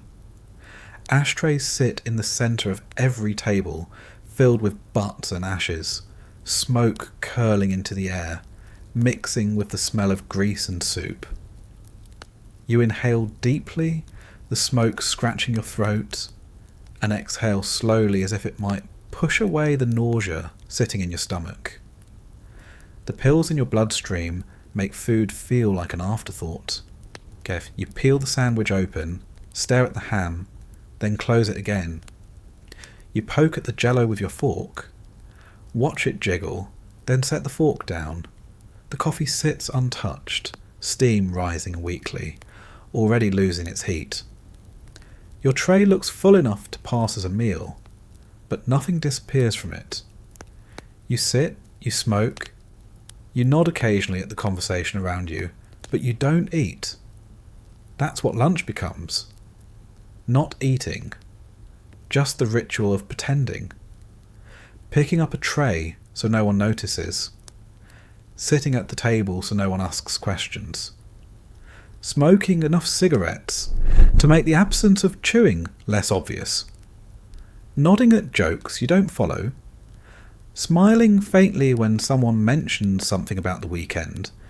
Keeping your head low so the shadows under your eyes aren't as obvious. Around you, others do the same in their own ways. Some wolf down food like they haven't eaten in days, their jaws moving fast, their trays empty in minutes. Others nibble slowly, distracted, their eyes half shut, their cigarettes burning low between bites. You notice the quiet trays that happen too. Someone slipping a pill bottle from their pocket under the table, another palming a capsule and swallowing it with a gulp of coffee. Lunch isn't just food here. It's cover. It's a socially acceptable way to step out, to sit down, to take what you need without anyone watching too closely. Your tray remains full when the bell rings, or the clock shifts, or the herd begins to rise again. You carry it to the conveyor belt, where plates and cups clatter into bins, food untouched but disposed of anyway. The sandwich slides into a bin with a wet slap, the jello tips sideways, the coffee sloshes into the pile. No one notices, no one cares. You've done your part, carried your tray, filled your spot at the table. Whether you ate or not is irrelevant. Back at your desk, the hunger doesn't come. It's not replaced by satisfaction either. It's just absent, hollow, another part of your body muted by the pills. You light another cigarette, sip water from a paper cup, and stare at the stack of papers again. Lunch was supposed to break the day, to fuel the afternoon, to mark the passage of time. Instead it just slid past like every other hour. A ritual performed without meaning. A pause that filled itself with smoke instead of food. And as the afternoon drags forward, the clock ticking louder, the typewriters clacking faster, and the phones ringing endlessly, you realise the lunch you didn't eat will do nothing to carry you through. The only thing that will is another capsule rattling in your pocket, waiting for you to take it. And that's how the day rolls on, fueled not by food, not by nourishment, but by chemicals that make eating optional and living manageable. You push yourself out of the office chair when the day finally coughs up enough hours to justify leaving. It isn't relief. It isn't freedom. It's just the shifting of one fluorescent cage into another set of public obligations. The walk outside feels heavier than it should, your polyester shirt clinging harder, your loafers squeaking against linoleum before hitting the cracked pavement again. The sky has shifted to that hazy afternoon glare that makes everything look washed out, colours bleeding into a dull palette of greys and browns. Your pupils shrink against the light, your body sluggish, your stomach hollow but not hungry. You're supposed to be heading out into public, supposed to interact with people, supposed to pass as functional. Instead you feel like a mannequin stuffed with fog, propped upright and sent into the world without instructions. The street is crowded enough that you can hide in it, which helps. Cars crawl through intersections, belching exhaust that hangs in the air, coating the inside of your lungs with every breath. People spill out of stores, carrying brown paper bags filled with groceries, records, cheap clothes. A man sells newspapers on the corner, shouting headlines about scandals and shortages, his voice hoarse but still carrying further than yours could. A group of kids roller skates past, their laughter sharp and shrill, cutting through the dull hum of traffic. You don't belong to any of it. You're part of the scene, technically, but not really in it. You drift through, half there, half not. Your body moving while your mind hums in the background. The pills don't make you invisible, but they make you feel like you could be. The fog muffles everything, slows everything, smooths every edge until the world looks like it's happening behind a pane of dirty glass. You watch people talk, their mouths moving faster than your brain can process. You hear music blaring from a record shop, but the notes feel distant, like they're underwater. You catch whiffs of perfume from a passerby, the scent mixing with smoke and gasoline, but it all blends into one overwhelming smell that doesn't register as anything specific. Life becomes background noise, and you become the dull figure drifting through it. You stop at a crosswalk, the light red, cars rumbling past.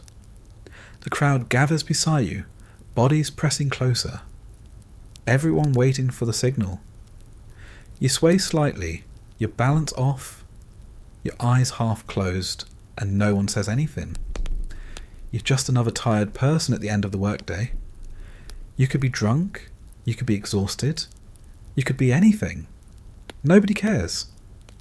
Everyone's wrapped up in their own fog, whether chemical or just a regular grind of living.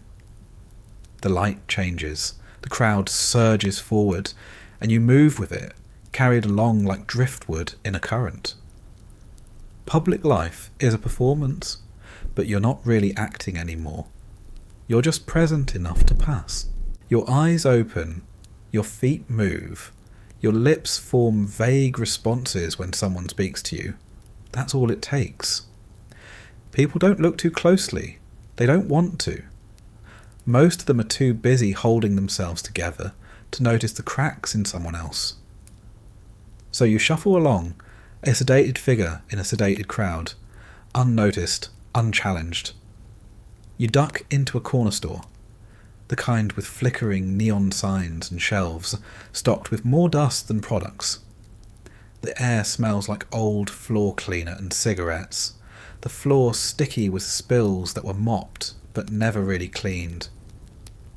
You grab a pack of smokes from behind the counter, slide a few crumpled bills across, and the clerk doesn't even look at you. His eyes are dull, his hands automatic, sliding the pack into a paper bag without a word. You could have walked in drooling, glassy-eyed, barely upright, and he wouldn't have blinked. Customers shuffle in and out all day looking just like you. Outside again, you light the first cigarette immediately, the flame shaky in your hands but catching quick enough. The smoke fills your lungs, harsh but grounding, a reminder that at least this ritual still works. You exhale into the crowd, the smoke mingling with car exhaust and the steam rising from a hot dog cart parked on the curb. The vendor waves his tongs, calling out deals, the smell of charred meat heavy in the air. Your stomach lurches at it, not in hunger but in nausea. You keep walking. The city moves around you in a blur of sound and motion. A bus screeches as it pulls to the curb, its doors opening with a hydraulic hiss. People pile in, faces blank, shoulders slouched, gripping their tickets like lifelines. You hesitate for a moment, then climb aboard too, dropping a coin into the box, moving down the aisle to find a seat. The bus smells like sweat, smoke, and rubber. The vinyl seats cracked and sticky. The windows streaked with grime. The engine growls, the bus lurches forward, and you sway with the motion, gripping the seat back until you drop into place. Around you, people sit in silence, staring out windows, reading newspapers, nodding off against the glass. A man, 2 rows ahead, lights a cigarette, the smoke curling into the already stale air, making the bus feel smaller. A woman fans herself with a folded magazine, her eyes half shut, her purse clutched tight against her side. A kid chews gum loudly, snapping it between his teeth, the sound irritating but not enough to cut through the fog. Everyone is trapped in their own little bubbles, their own routines, their own sedations. You fit right in. Your eyes close for a moment as the bus rumbles over potholes, your head tilting back against a seat. The hum of the engine becomes a lullaby, the sway of the ride almost soothing. You drift, not asleep but not awake, your body heavy, your thoughts scattered. The cigarette burns low in your fingers before you remember to stub it out in the ashtray screwed to the seat in front of you. The ash scatters across your lap, staining the polyester darker, but you barely notice. The bus stops, starts again, the scenery outside shifting from storefronts to apartment blocks to gas stations. You don't remember when you got on, and you won't remember when you get off. the commute, the walk, the bus ride. It all blends into one long drift through public space. Your body present, but your mind dulled, blurred, sedated. You're a passenger in more ways than one. When you finally step off, the street feels no different from the one you left behind. Different signs, different buildings, but the same exhaust, the same noise, the same haze of people moving without urgency. You walk among them, your feet heavy, your eyes dull, your cigarette already lit again. No one looks at you twice. You're not interesting, you're not alarming. You're just another figure in polyester, moving with the current, a sedated ghost in a crowd full of them. That's the thing about public life in this decade. You don't have to be fully awake to participate. You just have to move when others move, stop when they stop, respond when spoken to, and no one asks questions. The pills make it easier. They dull the anxiety, flatten the edges, make the crowd tolerable, but they also make you disappear. You stop being someone and start being something. A body in a crowd, a silhouette with no sharpness, a presence without weight. You pass storefront windows and catch your reflection, faint and distorted, the polyester collar wide, the shirt clinging with sweat, the circles under your eyes darker than ever. You look like everyone else, which is enough. No one sees the pills rattling in your pocket, the fog humming in your bloodstream, the way your body drifts on autopilot. No one wants to. Public life isn't about seeing. It's about ignoring. Ignoring the cracks in yourself. Ignoring the cracks in everyone else. Pretending the whole system isn't running on sedatives and exhaustion. And so you keep walking, keep smoking, keep drifting. A walking sedative among walking sedatives.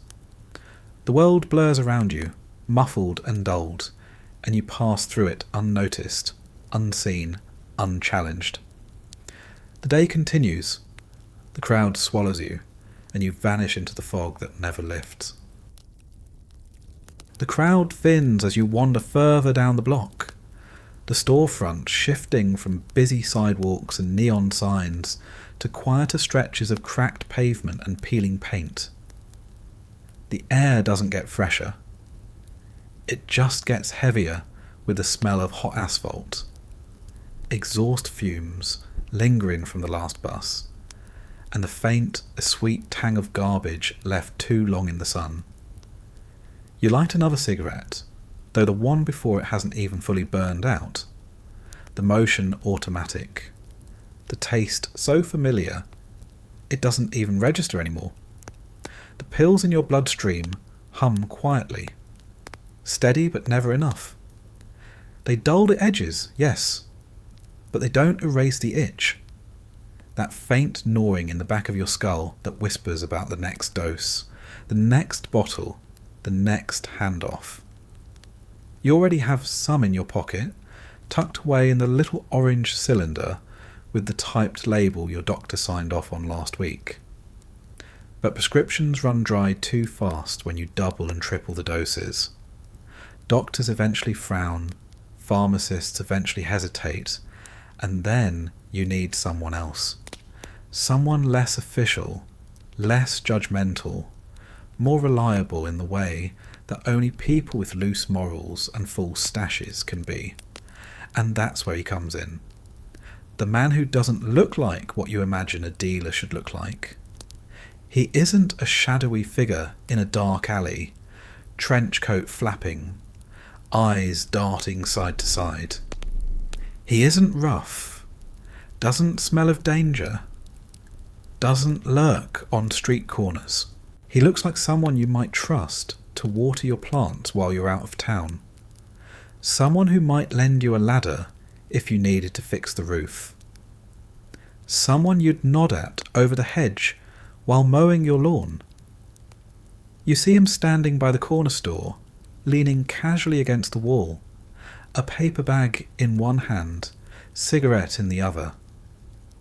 His shirt is tucked in, his hair combed, his shoes shined just enough to pass as respectable. He could be waiting for his wife to pick him up, or for his kid to come out of the shop with a pack of gum. Nothing about him screams illegal. Nothing about him even whispers it. That's the point. You walk past, slow, deliberate, not making eye contact. The ritual has rules. He doesn't wave, doesn't call out, doesn't acknowledge you in the way strangers usually do when they know each other. He just flicks his cigarette into the gutter, crushes it under his shoe, and steps inside the shop.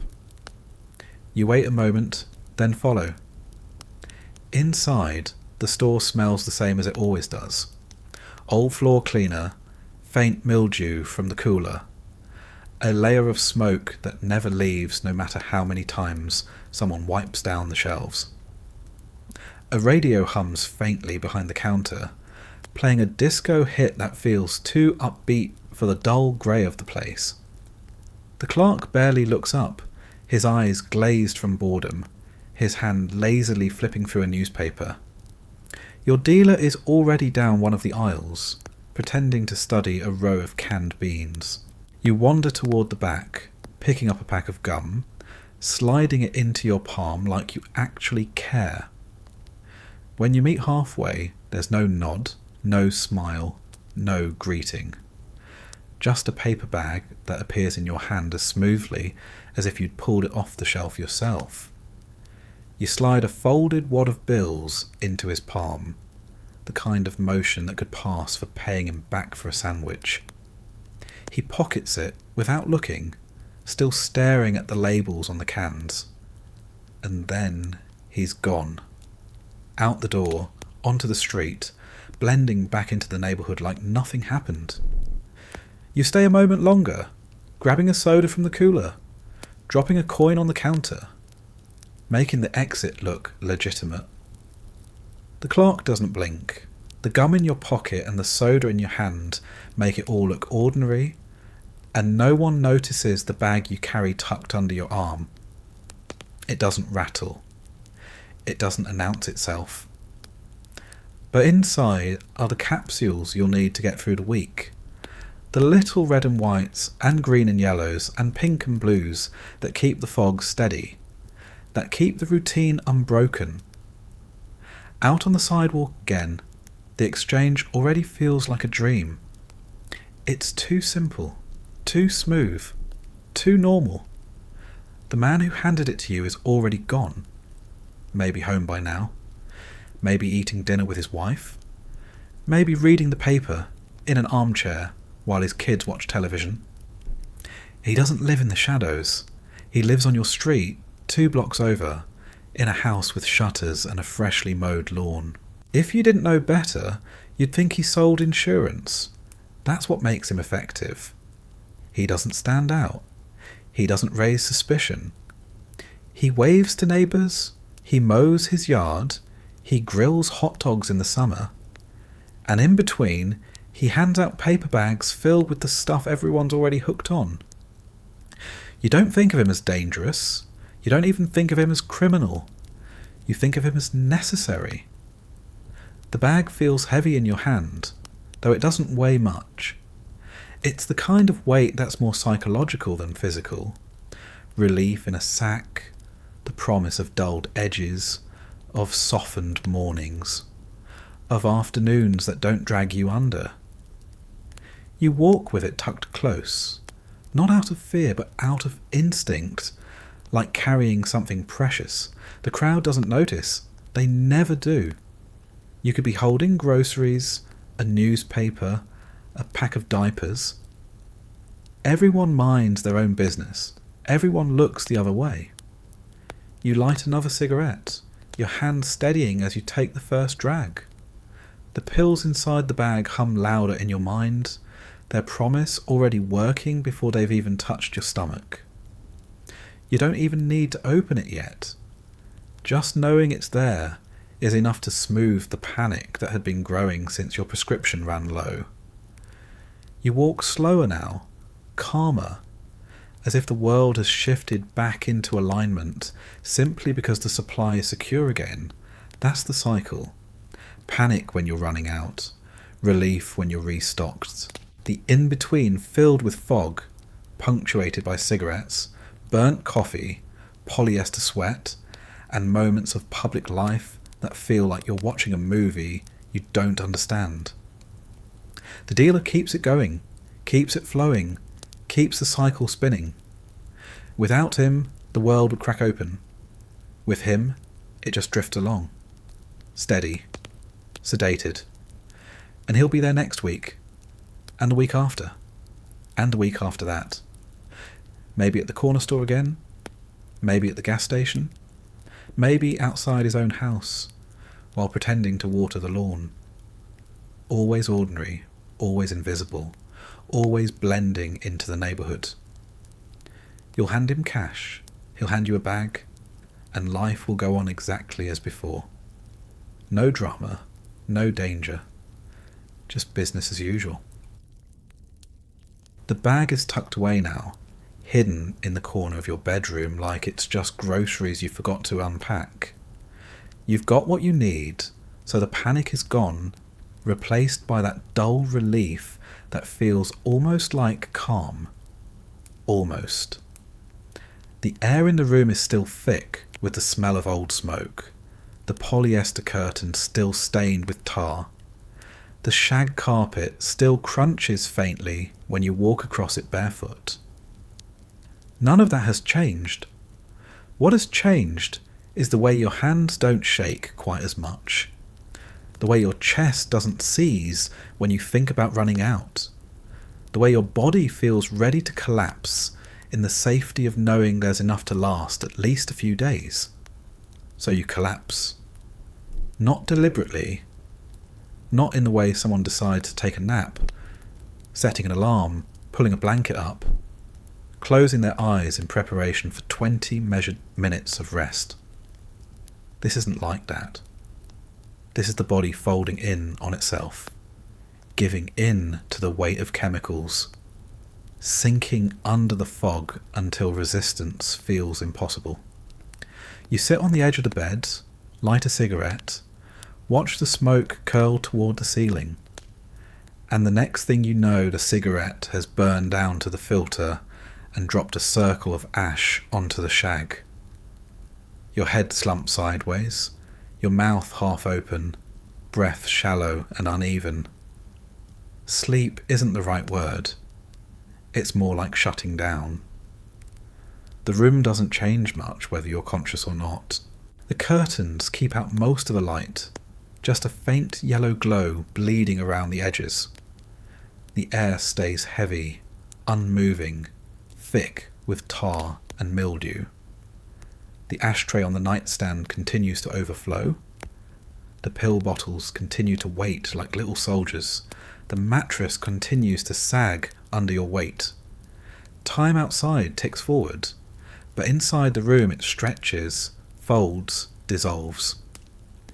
Hours pass without you knowing. The sun climbs, dips, and disappears behind the buildings across the street, but you don't notice. Your body drifts in and out of shallow sleep, sometimes waking enough to light another cigarette, sometimes swallowing another capsule without remembering you already took one, sometimes just lying there with your eyes half open, staring at the ceiling without really seeing it. The line between awake and asleep doesn't exist anymore. It's all the same fog. Occasionally, the outside world intrudes. A car horn blares in the street. A neighbour slams a door. Music drifts through the thin walls. A disco beat or a rock guitar, reminding you that somewhere out there people are moving, dancing, laughing, living. The sounds reach you like echoes from another dimension. You hear them, but they don't feel real. They don't belong to you. They pass through the room and fade just as quickly, leaving only the heavy silence behind. When you stir enough to notice the clock, you realise whole days have slipped past. The red digital numbers blink steadily, mocking you with their indifference. 3, 12, 6, 47, 11:05. AM or PM doesn't matter anymore. You're not sure what day it is, what week, what month. You try to remember if you went to work yesterday or the day before, or if you've been here the whole time. The memory doesn't come. All you know is that you're still in the same shirt, the same pants, still lying in the same sagging crater of the mattress, still surrounded by the same stale smoke. Your body doesn't protest much. Hunger doesn't bite. Thirst is dulled. The pills flatten all the signals until the only thing you feel is the heaviness pressing you down. Sometimes you wake enough to shuffle to the kitchen, pour a glass of water, swallow another capsule, then shuffle back without eating anything. Sometimes you wake enough to flick through the channels on the television, but the screen only shows static or reruns of shows you've already forgotten the moment they end. The noise blurs into the background, indistinguishable from the hum of the refrigerator or the buzz of the light bulb overhead. Sleep stretches longer than it should. What should be hours becomes days. Curtains stay closed. Sunlight comes and goes without you seeing it. The world outside keeps moving, but inside the room, time is suspended, pinned down by barbiturates and polyester sheets. You dream sometimes, but the dreams are indistinguishable from waking life. You dream of smoking, of swallowing pills, of walking down the same cracked streets you always walk. You dream of your own reflection staring back at you from a bathroom mirror. When you wake, you're not sure if any of it actually happened. The body adapts to this routine. Muscles grow stiff from lying in one position too long. Joints ache from lack of movement. Sweat builds in patches, soaking into the sheets, staining the pillow. Your hair mats against your forehead. Your skin grows clammy. Your mouth dry. When you move, it feels like pushing through syrup. When you breathe, it feels shallow, laboured, like each inhale requires more effort than it should. You tell yourself you'll get up soon. You'll shower, you'll change, you'll go outside. Maybe tomorrow. Maybe after another nap. Maybe when the fog clears. But the fog never clears. The naps keep coming, one after another, until you can't tell where one ends and the next begins. The days string together like beads on a necklace, indistinguishable, unmarked, uncounted. Sometimes you wake enough to notice the ashtray overflowing onto the nightstand, the cigarette burnt on the sheets, the stale stench clinging to every surface. You notice the pill bottles scattered on the floor, some empty, some half full, some with labels peeling away. You notice the shag carpet dotted with ash, with crumbs, with stains that have been there so long you've forgotten their origin. You notice, but you don't act. You roll over, close your eyes, and let the fog pull you back under. The naps aren't restful. They don't restore anything. You don't wake refreshed. You wake heavier, foggier, weaker.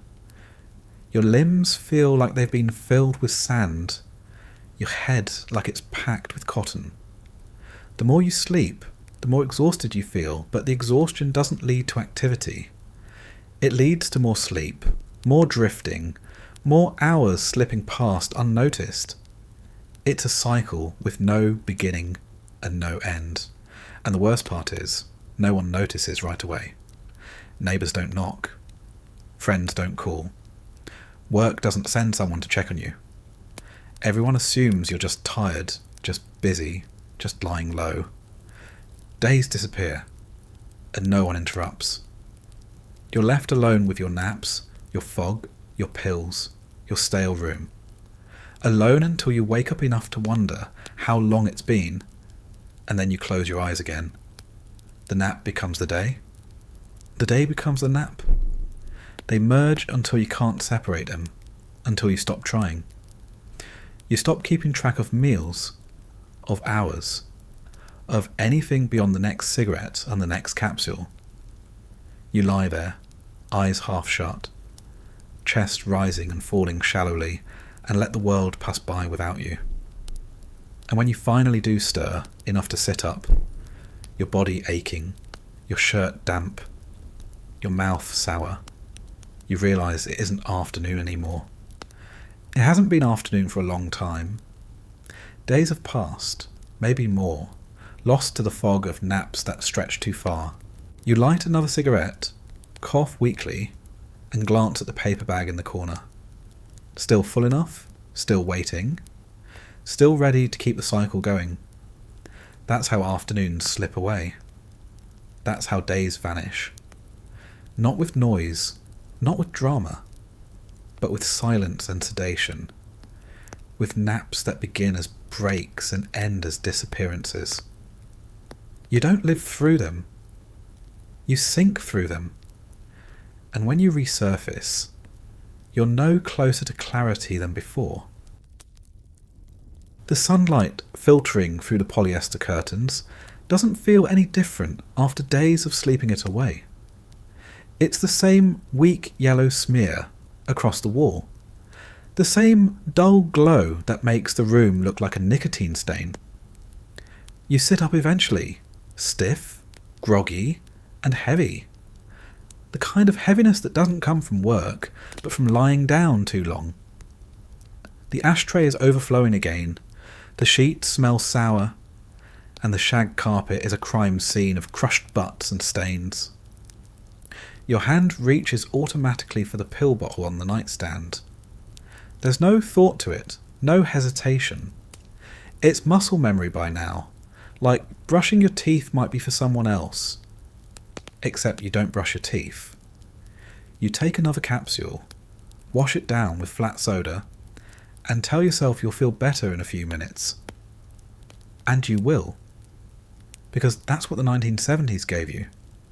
Medicine on tap, a pharmacy in your pocket, pills for everything from headaches to heartache. Doctors made sure of it.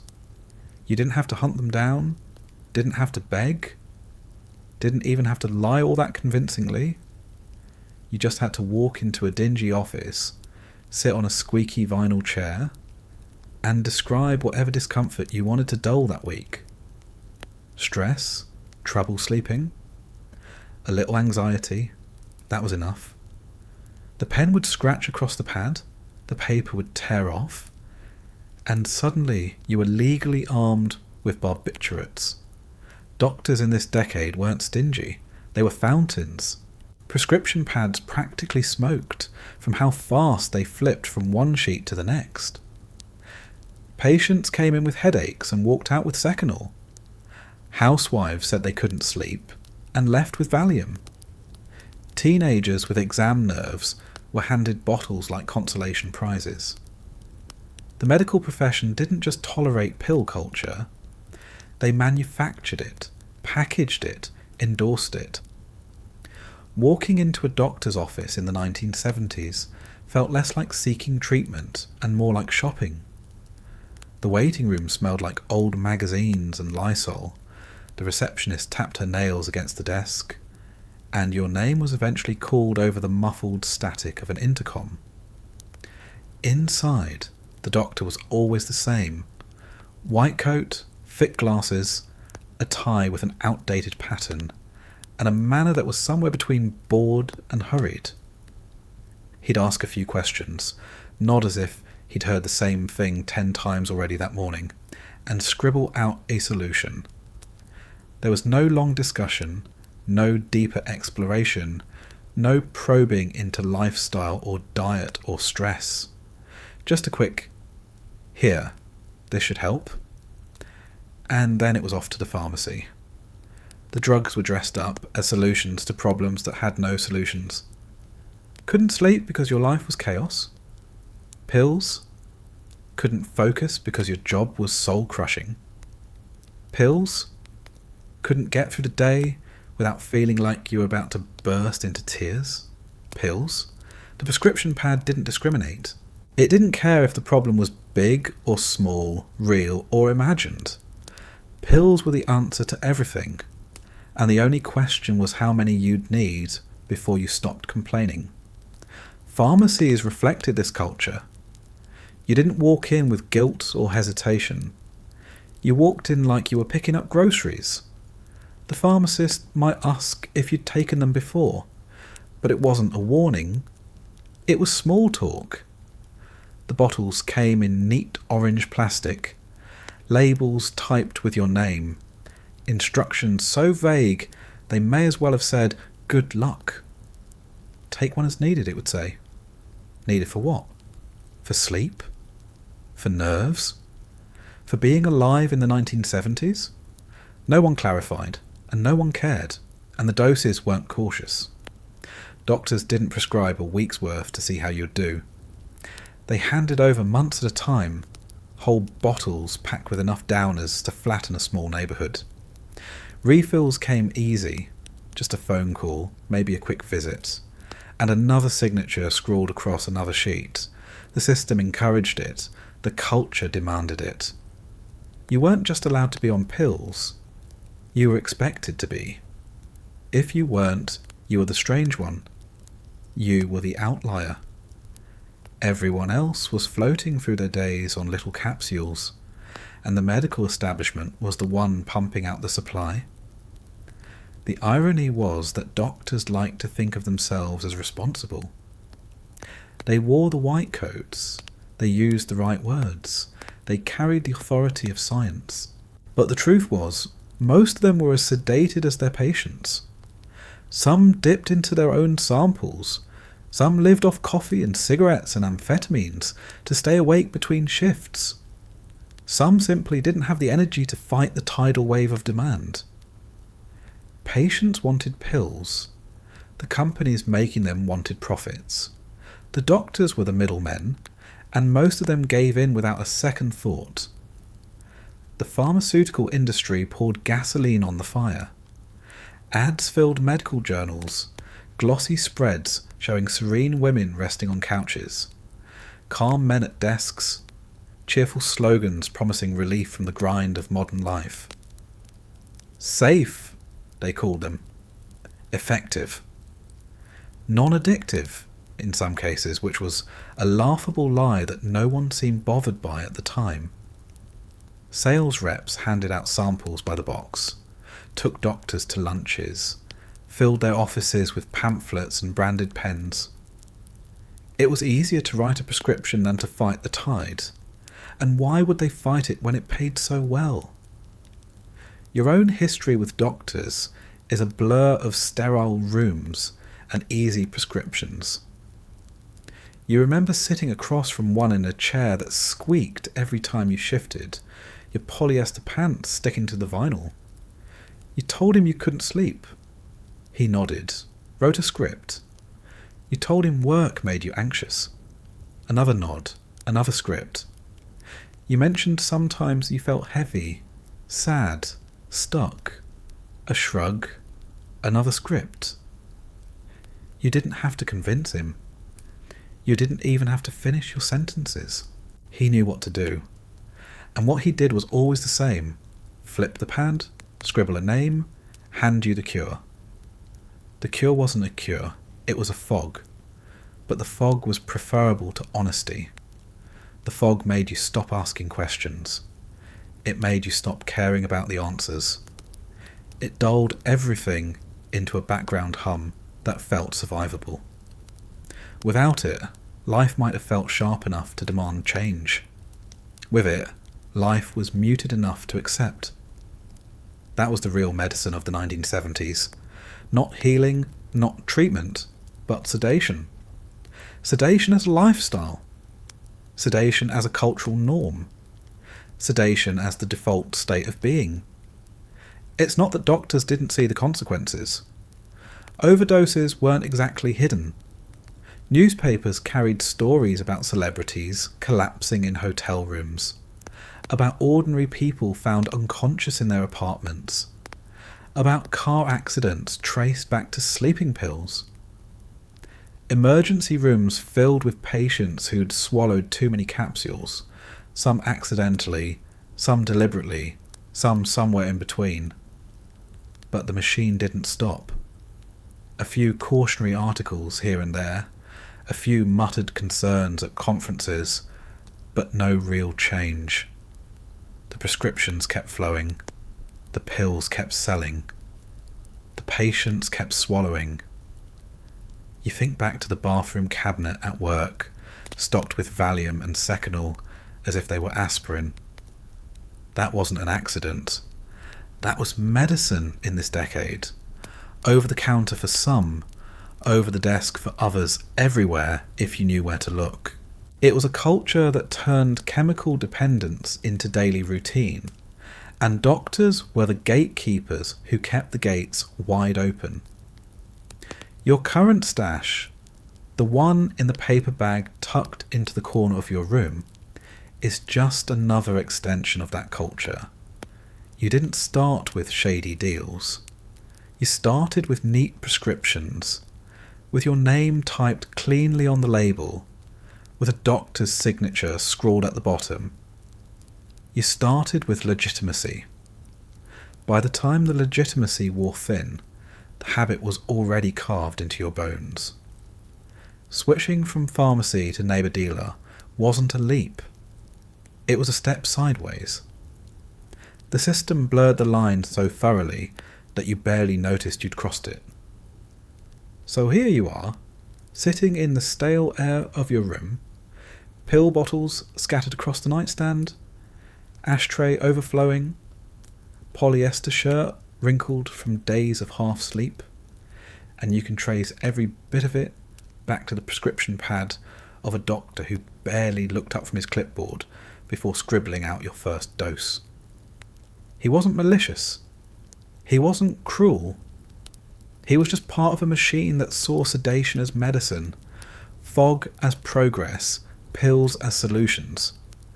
A machine that burned through prescription pads like kindling, flames licking higher with every new patient, every new demand, every new diagnosis scribbled into existence. The fire never burned clean. It left ashes everywhere, in your lungs, in your bloodstream, in your mattress that smells like old smoke.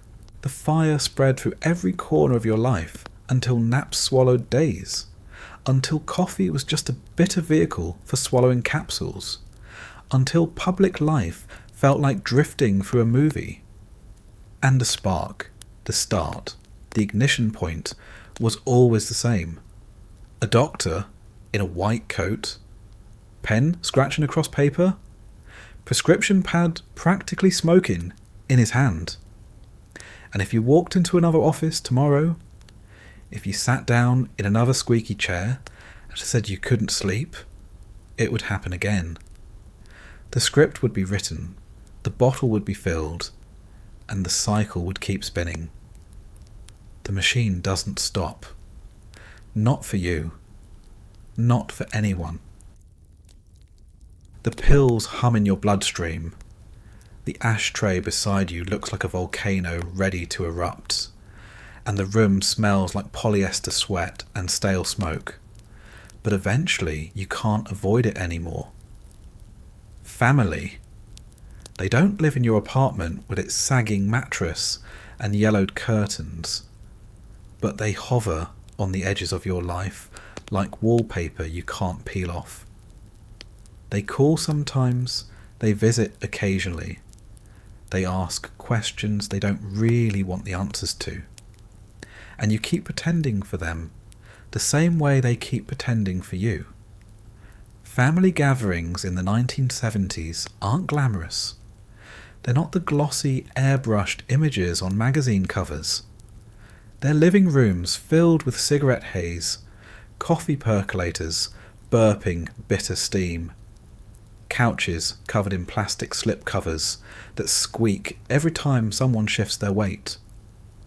Ashtrays sit on every flat surface, already full by the time the first round of greetings is over.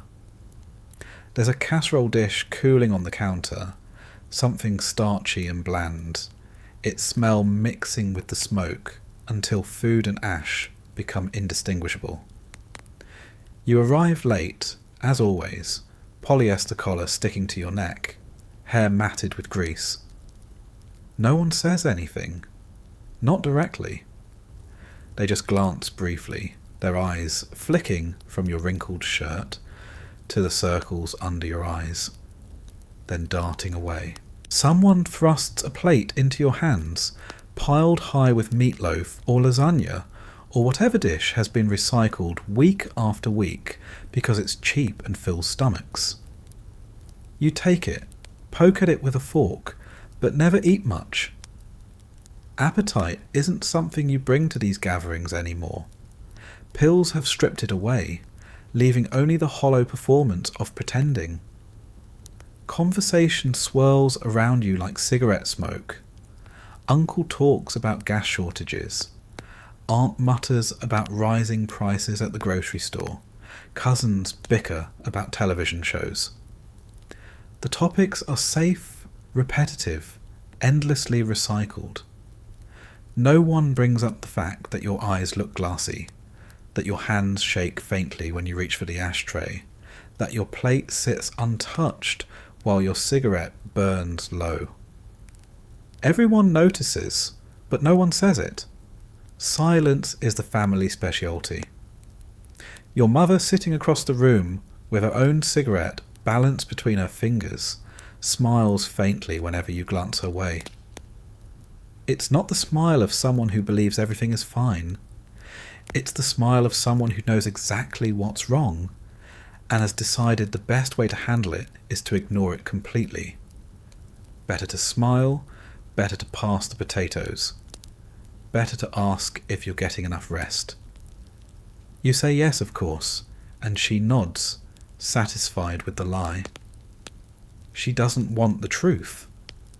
She wants the illusion that her child is holding it together. Your father doesn't say much at all. He sits in his chair, puffing on a pipe that smells like sweet tobacco, his eyes hidden behind thick glasses. Occasionally he grunts agreement with something on the television, or mutters about politics, but he doesn't look at you directly. His silence is louder than your mother's smile. He knows too, but he'll never say it. He grew up in a world where men didn't talk about weakness, where silence was strength, where problems were things you buried under work and whiskey. To him, your fog is just another version of his own. Different tools, same outcome. So he stays quiet, and you stay fogged, and the family tableau remains intact. The siblings, if they're there, glance at you with a mix of irritation and pity. They see the sweat stains on your shirt, the way your fork scrapes without picking anything up, the way you slump into the couch like gravity is stronger on you than on anyone else. They don't say it out loud, but you can feel their judgment. You're the one who slipped, the one who didn't keep up, the one dragging a shadow into the room. But even they keep the silence. Families in this decade are trained to look the other way. They gossip behind closed doors, whisper after you leave, but in the moment they just light another cigarette and ask about your job. The lies come easily. Work is fine, you say. Busy, stressful, but fine. You shrug when asked if you're dating anyone. Sip your flat soda, stub out another cigarette. The lies aren't convincing, but no one pushes. They nod, they smile, they accept the story because it's easier than forcing the truth out into the open. Everyone's got their own shadows to manage. Debts, disappointments, affairs whispered about but never confirmed. You're not the only one drowning. You're just the one drowning most, obviously. The television hums in the background, a sitcom laugh track filling the silences between conversations. People laugh along, even when they're not paying attention. It's easier to laugh with canned voices than to deal with the silence that creeps in when no one knows what to say. You laugh too, a hollow sound that doesn't reach your eyes, and no one notices the difference. Laughter is another part of the performance, another way to signal that everything's normal. The food sits untouched, the ashtrays fill, the smoke thickens until the living room feels like it's underwater. You drift through it, half present, nodding when spoken to, offering brief answers that don't reveal anything. The fog in your head is a shield, keeping you from feeling the weight of the pretense. Without it, the silence might crush you. With it, you can float above the unspoken truth, just another sedated figure in a room full of them. Eventually someone suggests coffee, though it's not really coffee anymore. It's burnt, bitter liquid poured from a pot that's been sitting on the burner all afternoon, its surface covered with an oily sheen. Cups are handed out, sugar bowls and creamers passed around, and everyone sips as if it helps. It doesn't. The coffee doesn't cut through the fog. It just adds another layer of bitterness to a day already soaked in smoke. You excuse yourself at some point, slipping into the bathroom with your paper bag tucked under your arm. The bathroom smells like mildew and talcum powder, the mirror above the sink streaked with toothpaste splatters. You open the bag, shake out a capsule, swallow it dry. The relief is immediate, not in your body but in your mind. You know the fog will thicken again soon. You know the heaviness will spread, and that knowledge is enough to get you through the rest of the evening. You splash water on your face, pat it dry with a hand towel, stiff from too many washes, and stare at your reflection. The eyes staring back are glassy, the skin pale, the lips cracked. You avoid the gaze, tuck the bag away, and return to the living room as if nothing happened. And nothing has happened. Not in the family's eyes. You sit back down, light another cigarette, sip the bitter coffee, and the performance continues. The silence holds. The smiles hold. The pretense holds. Everyone knows something's wrong. Everyone knows you're drowning in pills and fog and exhaustion. But the family pact is unspoken and ironclad. Pretend. Pretend it's fine. Pretend it's manageable. Pretend the problem doesn't exist. By the time you leave, the casserole is cold, the ashtrays overflowing, the living room air unbreathable.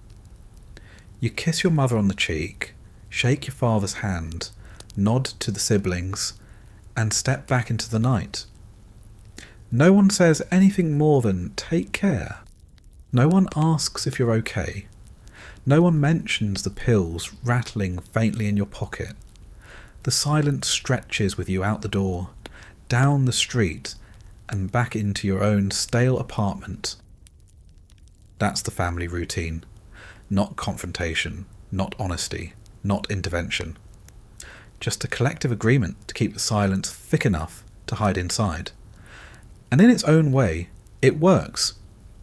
Everyone keeps their dignity. Everyone avoids the mess. Everyone pretends nothing's wrong, even as the fog swallows whole days, even as the prescription pads keep burning, even as your body sinks deeper into the mattress every night. The family gets to keep its illusion, and you get to keep your pills. And in the end, isn't that what the decade is built on? Illusions. Smiling through sitcom laugh tracks, pretending exhaustion is just busyness, pretending sedation is health, pretending your polyester shirt isn't damp with sweat the second you put it on, pretending family dinners are wholesome when the air is thicker with smoke than oxygen, pretending nothing's wrong when everything is wrong. The apartment doesn't just smell like stale smoke and polyester sweat anymore. It smells like absence. The kind of absence that lingers after someone used to spend time here and doesn't anymore. It's a smell you don't notice at first, because the fog in your bloodstream has a way of dulling even your nose. But after a while, when you shuffle through the clutter, when you look at the half-empty ashtray that used to have 2 cigarettes burning instead of 1, when you glance at the couch sagging on one side from years of shared weight, you can feel it. The weight is gone. The silence is different now. It isn't just thick and stagnant. It's lonely.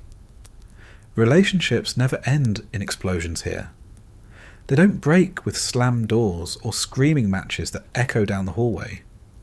They dissolve slowly, like sugar disappearing in lukewarm coffee. You don't even notice at first.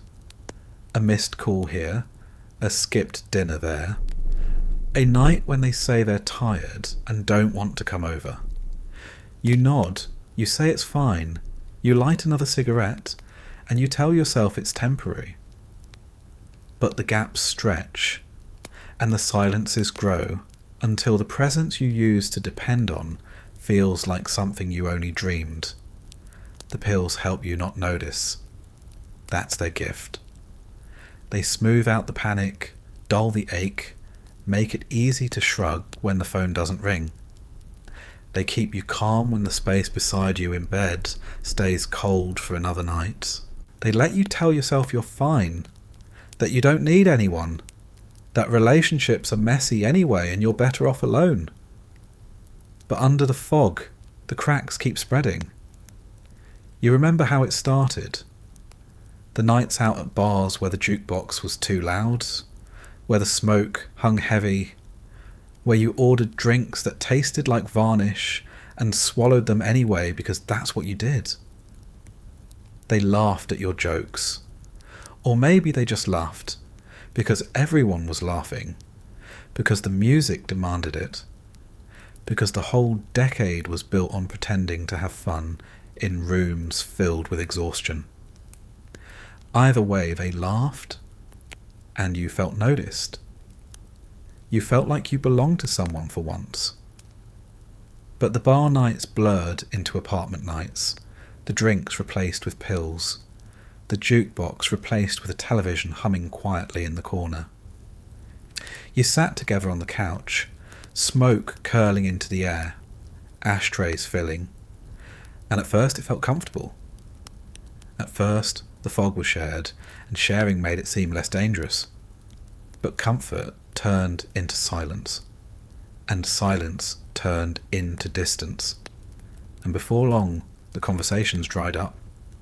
The television did the talking, the pills did the soothing, and the relationship started dissolving in the background while neither of you said a word. They stopped staying the night as often. They said work was busy, or their friends wanted to see them, or they just needed space. You nodded, because the pills made it easy not to argue. Arguing took energy, and energy was something you hadn't had in years. You told yourself they'd be back tomorrow, or the next day, or the next weekend. You told yourself the absence didn't matter. But the ashtray only ever had one cigarette now, and the sheets only smelled like you, and the silence grew heavier until it pressed against your chest like a weight. The fights that did happen weren't loud. They were tired. They were muttered words in kitchens that smelled like burnt coffee, or sighs exchanged in the hallway while you buttoned your polyester shirt and they pulled on their jacket. They weren't about anything specific. Not money, not betrayal, not even the pills. They were about nothing and everything. About how you seemed distant. About how they felt ignored. About how you nodded off mid-sentence. About how they didn't recognise the person slouched on the couch anymore. You said you were tired. They said they knew. And then the conversation ended, unresolved, forgotten in the fog of the next capsule. You'd wake up sometimes in the middle of the night, sweat soaking your shirt, your mouth dry, your body heavy, and you'd reach out instinctively to the space beside you. Empty. Always empty. You'd roll over, light a cigarette, swallow another pill, and tell yourself you didn't care. The fog helped you believe it for a while. But in those brief moments of half-wakefulness, the truth cut through. You weren't just tired, you were alone. Relationships dissolve in slow motion because no one wants to admit what's happening. They don't want to accuse, and you don't want to confess. They don't want to say you're too far gone, and you don't want to say you know it. So you both let it fade, piece by piece, until there's nothing left to argue over. One day, you realise you haven't seen them in weeks. One day you realise you don't even know if they're coming back. And the worst part is, you don't ask. You don't pick up the phone. You just sink deeper into the mattress, light another cigarette, swallow another pill, and let the silence do the rest. The evidence piles up in the apartment. Records they left behind still sit in a stack by the stereo, gathering dust. A sweater hangs over the back of a chair, smelling faintly of their perfume even after months. A pair of shoes sits in the corner, forgotten, as if they planned to return for them and never did. You tell yourself you'll return these things one day, but you never do. They become part of the scenery, artifact of a relationship that dissolved too slowly to mark its end. When you do run into them, at the store, on the street, maybe at a party you both half remember attending, the conversation is polite, stiff, empty. They smile faintly, ask how you've been, and you say fine. You always say fine. They nod, say they've been busy, and the silence between you is louder than any words could be. You both know the truth, but you both pretend you don't. Just like your family pretends nothing's wrong. Just like the doctors pretended the prescriptions were harmless. Just like you pretend every morning that burnt coffee and pills are a meal. That's how relationships end in your world. Not with fire, but with fog. Not with shouting, but with silence. Not with a break, but with a slow dissolve that leaves no clean edges, no sharp lines, no moment you can point to and say, that's when it ended. Instead it just fades. Fades like cigarette smoke, curling into the air, disappearing before you even notice it's gone. Fades like memory, like appetite, like time itself in the haze of barbiturates. And in the end, you're left with the same room, the same sagging mattress, the same overflowing ashtray, the same body slumped in polyester, the same fog in your bloodstream, the same silence pressing in from every corner. The only different is the absence beside you, the hollow space that used to be filled with someone else's breath, someone else's weight, someone else's presence. A space that now belongs only to the fog. The phone rings one night, jangling too loudly in the thick quiet of your apartment. You let it buzz a few times, not out of caution, but out of sluggishness. Everything takes an extra beat when you're swimming in fog. You finally drag yourself over, the receiver heavy in your hand, the coiled cord sticky with old smoke. A voice on the other end is already too fast, too excited, talking about a party. A club downtown, music, lights, people, the promise of something different than another night staring at the sagging ceiling. You mumble something that sounds like agreement, though you already know you'll regret it. Parties aren't fun anymore. Maybe they never were. But the pills have made them surreal in ways that are difficult to explain. You don't go to dance. Not really, not when your body feels like it's moving through syrup. You don't go to talk, not when your words come out slow, slurred, disconnected from the conversation around you. You go because not going would raise questions. You go because people expect it. You go because pretending to have a social life is easier than explaining why you don't. So you throw on a polyester shirt, one with collars so wide they could catch wind like sails, and you slick back your greasy hair just enough to look like you tried. The shoes are the same cracked loafers, polished half-heartedly with a sleeve. You look in the mirror and see someone who could pass at first glance. Not stylish, not glamorous, but passable. And that's enough. Parties are about blending in, not standing out. The club pulses before you even reach the door. The bass thumps through the pavement, steady heartbeat that rattles your chest. Coloured lights flash against the windows, spilling neon pinks and greens into the night. Cigarette smoke leaks out every time the door swings open, carrying with it the sour sweet scent of booze, sweat and cheap perfume. You step inside and the fog of your bloodstream meets the fog of the room, merging until you can't tell where one ends and the other begins. The dance floor is a sea of polyester and sequins, bodies moving in jerks and sways, arms flailing, hips grinding, feet stomping to the beat. The disco ball spins above it all, scattering fractured light across damp faces and glossy shirts. The air is hot, thick, alive with smoke and steam. Drinks slosh in plastic cups, spilling onto the sticky floor. Ashtrays overflow on every table, glowing red with smouldering butts. The music is loud enough to shake your bones, but it doesn't make you feel awake. It just adds another layer to the blur. You make your way to the bar, pushing through the crowd, your shirt already damp with sweat that clings tighter with every step. The bartender doesn't ask what you want. He just pours something brown into a glass, slides it across, and takes your crumpled bill without looking. You sip it, the taste sharp and sour, burning your throat in a way that almost makes you feel alive. Almost.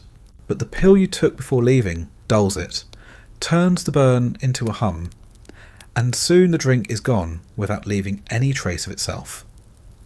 Friends, or people who were once friends, or people who are simply bodies you recognise from past nights like this, wave you over.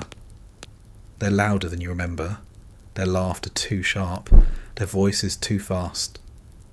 They talk about television shows, about gas prices, about who's sleeping with who, about things that feel meaningless in the fog.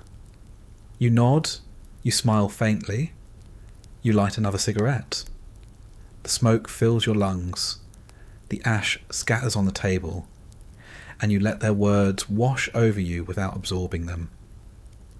The pills blur the night in strange ways. The lights feel too bright, too sharp, stabbing into your half-shut eyes. The music feels too heavy, each beat pressing into your skull like a hammer. The bodies on the dance floor move like shadows, indistinct, blending together until it looks like one writhing creature under fractured light. You watch, but don't join. Moving that much would require effort, and effort is something you don't have. Sometimes you're dragged into it anyway. A hand grabs your wrist, pulls you toward the floor, shoves you into the sea of movement. You sway awkwardly, your arms heavy, your legs uncertain. The beat demands rhythm, but your body can't find it. You move out of sync, half a step behind, as if the fog itself has slowed your reflexes. The disco ball spins, light scatters across your face, sweat drips down your back, and for a moment you almost look like you belong. Almost. But the fog doesn't let you feel the pulse. It just lets you drift through it. A mannequin in polyester moving slightly to keep from falling over. The bathroom becomes your refuge. It's worse than the dance floor. but it's quieter. The tiles are cracked, the mirrors streaked with fingerprints, the air thick with the stench of urine, vomit, and smoke. People huddle in stalls, passing bottles, passing pills, snorting powders off toilet tank lids. The soundtrack is muffled disco beats leaking through the walls, the bass thumping in time with your heart. You stand at the sink, splash water on your face, watch it drip onto your shirt, leaving darker patches that won't dry before the night ends. You swallow another capsule from the bottle in your pocket, chase it with a sip from someone's abandoned drink, and stare at your reflection. Glassy eyes, pale skin, damp hair. You look less like a partygoer and more like a ghost haunting the club. Back outside, the night stretches into itself. The hours blur, the drinks blur, the cigarettes blur. Conversations repeat. Laughter repeats. Songs repeat. You lose track of how long you've been there. The disco ball spins endlessly, scattering light across the same faces, the same polyester collars, the same sequin dresses. Time doesn't pass in parties like this. It stalls, looping on itself until morning sneaks in without warning. When you finally stumble outside, the air feels cold and sharp, cutting through the fog for a brief second before dulling again. The street is littered with cigarette butts, broken bottles, puddles of spilled beer. People lean against walls, smoking, laughing, kissing, vomiting into gutters. Cars crawl past, their headlights too bright, their horns too sharp. The city hums with exhaustion, and you move through it like a shadow, your feet heavy, your eyes half shut. The party doesn't end when you leave. It lingers in your body, the ringing in your ears, the ache in your legs, the fog thicker than before. You stumble back to your apartment, the polyester shirt sticking, the loafers squeaking, the paper bag in the corner waiting like a faithful companion. You collapse into bed without changing, the disco beat still echoing in your skull, the fog settling deeper until the nap swallows you again. That's the party scene. Not glamour, not joy, not freedom. Just fog. Just noise. Just bodies moving in circles under a disco ball, forgetting themselves for a night. Forgetting everything for a few hours, and waking up no different than before. The parties don't save you. They don't even distract you. They just remind you that everyone else is drowning too. Some faster, some slower, but all in the same thick haze of smoke, sweat, and pills. The mornings after always feel worse, though morning is a word that barely applies anymore. It's just the time when your body decides to stir again, whether the clock says 6 a.m. or 3 in the afternoon. You wake up sticky, groggy, and aching. Your polyester shirt still clinging to you like it fused with your skin in the night. The taste in your mouth is metallic, sour, and dry, like you've been chewing aluminum foil in your sleep. You roll over, reach for a cigarette, light it with hands that tremble, and cough so hard the ash falls onto the sheets. It feels normal now, this ritual of hacking lungs and sore throats. You tell yourself it's the smoke, but it isn't just the smoke. The pills creep into every organ quietly, like tenants who never pay rent but still destroy the walls. Your stomach is the first to complain. Acid churned all day, burning holes in your gut lining, making coffee taste like acid poured straight into your veins. Food never sits right. Sometimes you wolf down greasy burgers at 2 in the morning, only to wake up hours later with cramps twisting through your abdomen. Other times you go days without eating, not because you want to, but because the thought of food turns your stomach. The pills flatten hunger until your body forgets how to signal for it. The weight fluctuates with the fog. Pants that fit last week suddenly sag, then strain at the button a month later when a binge of takeout piles onto your frame.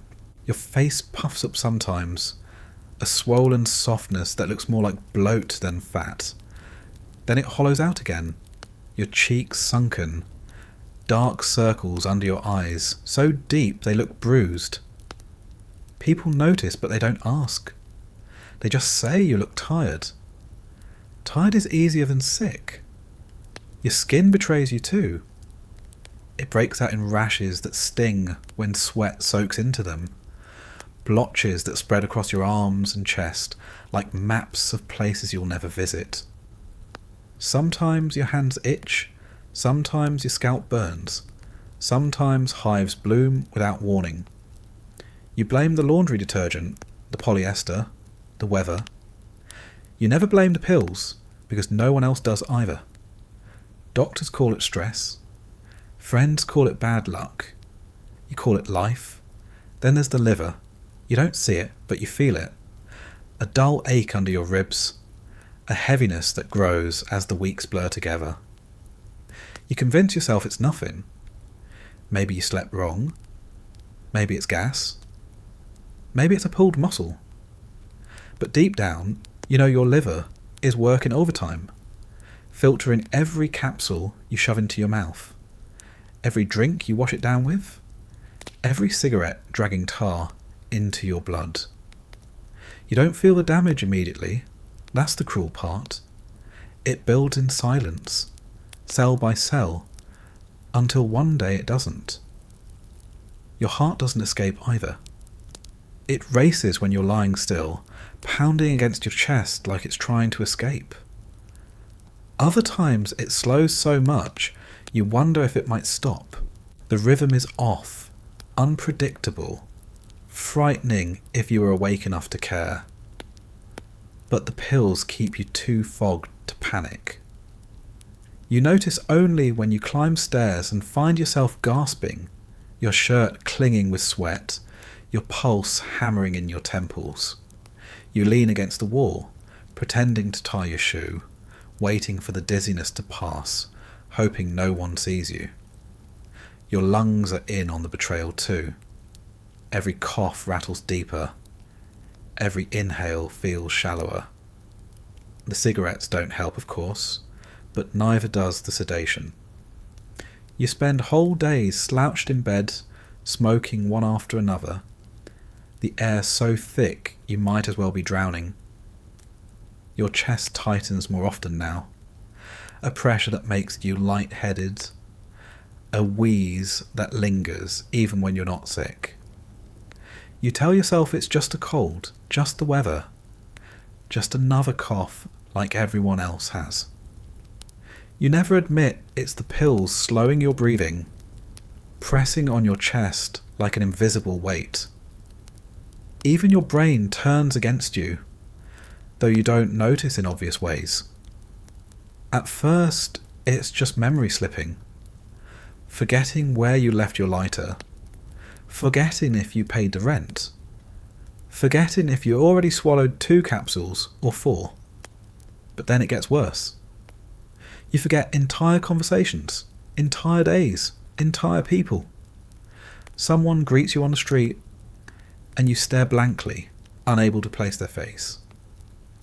They laugh it off, say you must be tired, but the shame clings harder than the polyester. You lose track of time constantly. Weeks vanish into naps. You wake up in the afternoon and wonder if it's Wednesday or Sunday, and no answer comes. The fog numbs emotion too. At first, that feels like relief. The sharp edges of panic, the claws of despair, all dulled. But soon it flattens everything. Joy disappears too. Laughter feels hollow. Smiles feel forced. Music sounds like noise. Relationships crumble in slow motion because you stop caring. Not just about them, but about anything. The pills don't make you happy, they make you less. Less anxious, less angry, less alive. Just less. Doctors never connect the dots.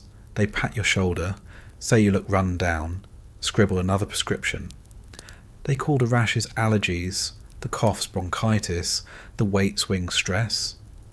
They suggest vitamins, more rest, a better diet, as if any of that could pierce the fog. They never say it's the pills because the pills are their solution. They believe in the bottles the way priests believe in scripture. To them, you're just another tired patient in a decade drowning in tired patients. Friends don't connect the dots either. They smoke just as much, drink just as much, complain about stomach aches and coughs and exhaustion just as much. They laugh when they forget something, shrug when their hands shake, light another cigarette to cover the silence. Everyone's sick, but no one admits why. Pills are too normal to blame. They're as much a part of life as polyester shirts and disco balls. No one questions them, because questioning them would mean questioning the entire culture. And no one wants that. So the health problems keep stacking, invisible but undeniable. Your body grows weaker, your mind duller, your organs heavier with each passing day. You live in denial because denial is easy, and the fog makes it easier. You tell yourself it's aging, it's lifestyle, it's bad luck. You tell yourself everyone feels this way. Everyone coughs, everyone forgets, everyone drifts. And maybe they do, maybe that's the cruelest part. The whole decade is one long illness, and no one wants the cure. You drag yourself through days with aches you don't name, symptoms you don't acknowledge, damage you don't measure. You swallow another capsule, light another cigarette, pour another cup of burnt coffee, and tell yourself you're fine. Fine has become the only word left, the only explanation you can give when someone notices the sweat, the cough, the glassy eyes. Fine is easier than sick. Fine is easier than addicted. Fine is easier than dying slowly. But the truth is, your body is already dissolving beneath you. Not quickly, not dramatically, just piece by piece, organ by organ, in the slow, heavy motion that defines everything now. You don't collapse in a single moment. You fade over years, unconnected symptoms piling until the whole system can't hold anymore. And no one connects the pills to it, not even you. Not because you don't know, but because knowing would mean stopping. And stopping is the one thing you can't imagine. Running out doesn't happen all at once. It happens slowly, the way everything does. The orange bottle rattles a little less each time you shake it. The paper bag in the corner feels lighter when you pick it up. The stash you thought would last weeks shrinks into days. The capsules slipping through your fingers like coins falling through a hole in your pocket. You tell yourself you'll call the doctor, or the neighbour with his casual supply, or the friend who always knows someone. You tell yourself you'll take care of it tomorrow. But tomorrow comes, and the bottle rattles emptier, and the panic begins to hum under the fog. Withdrawal is not something you admit to yourself.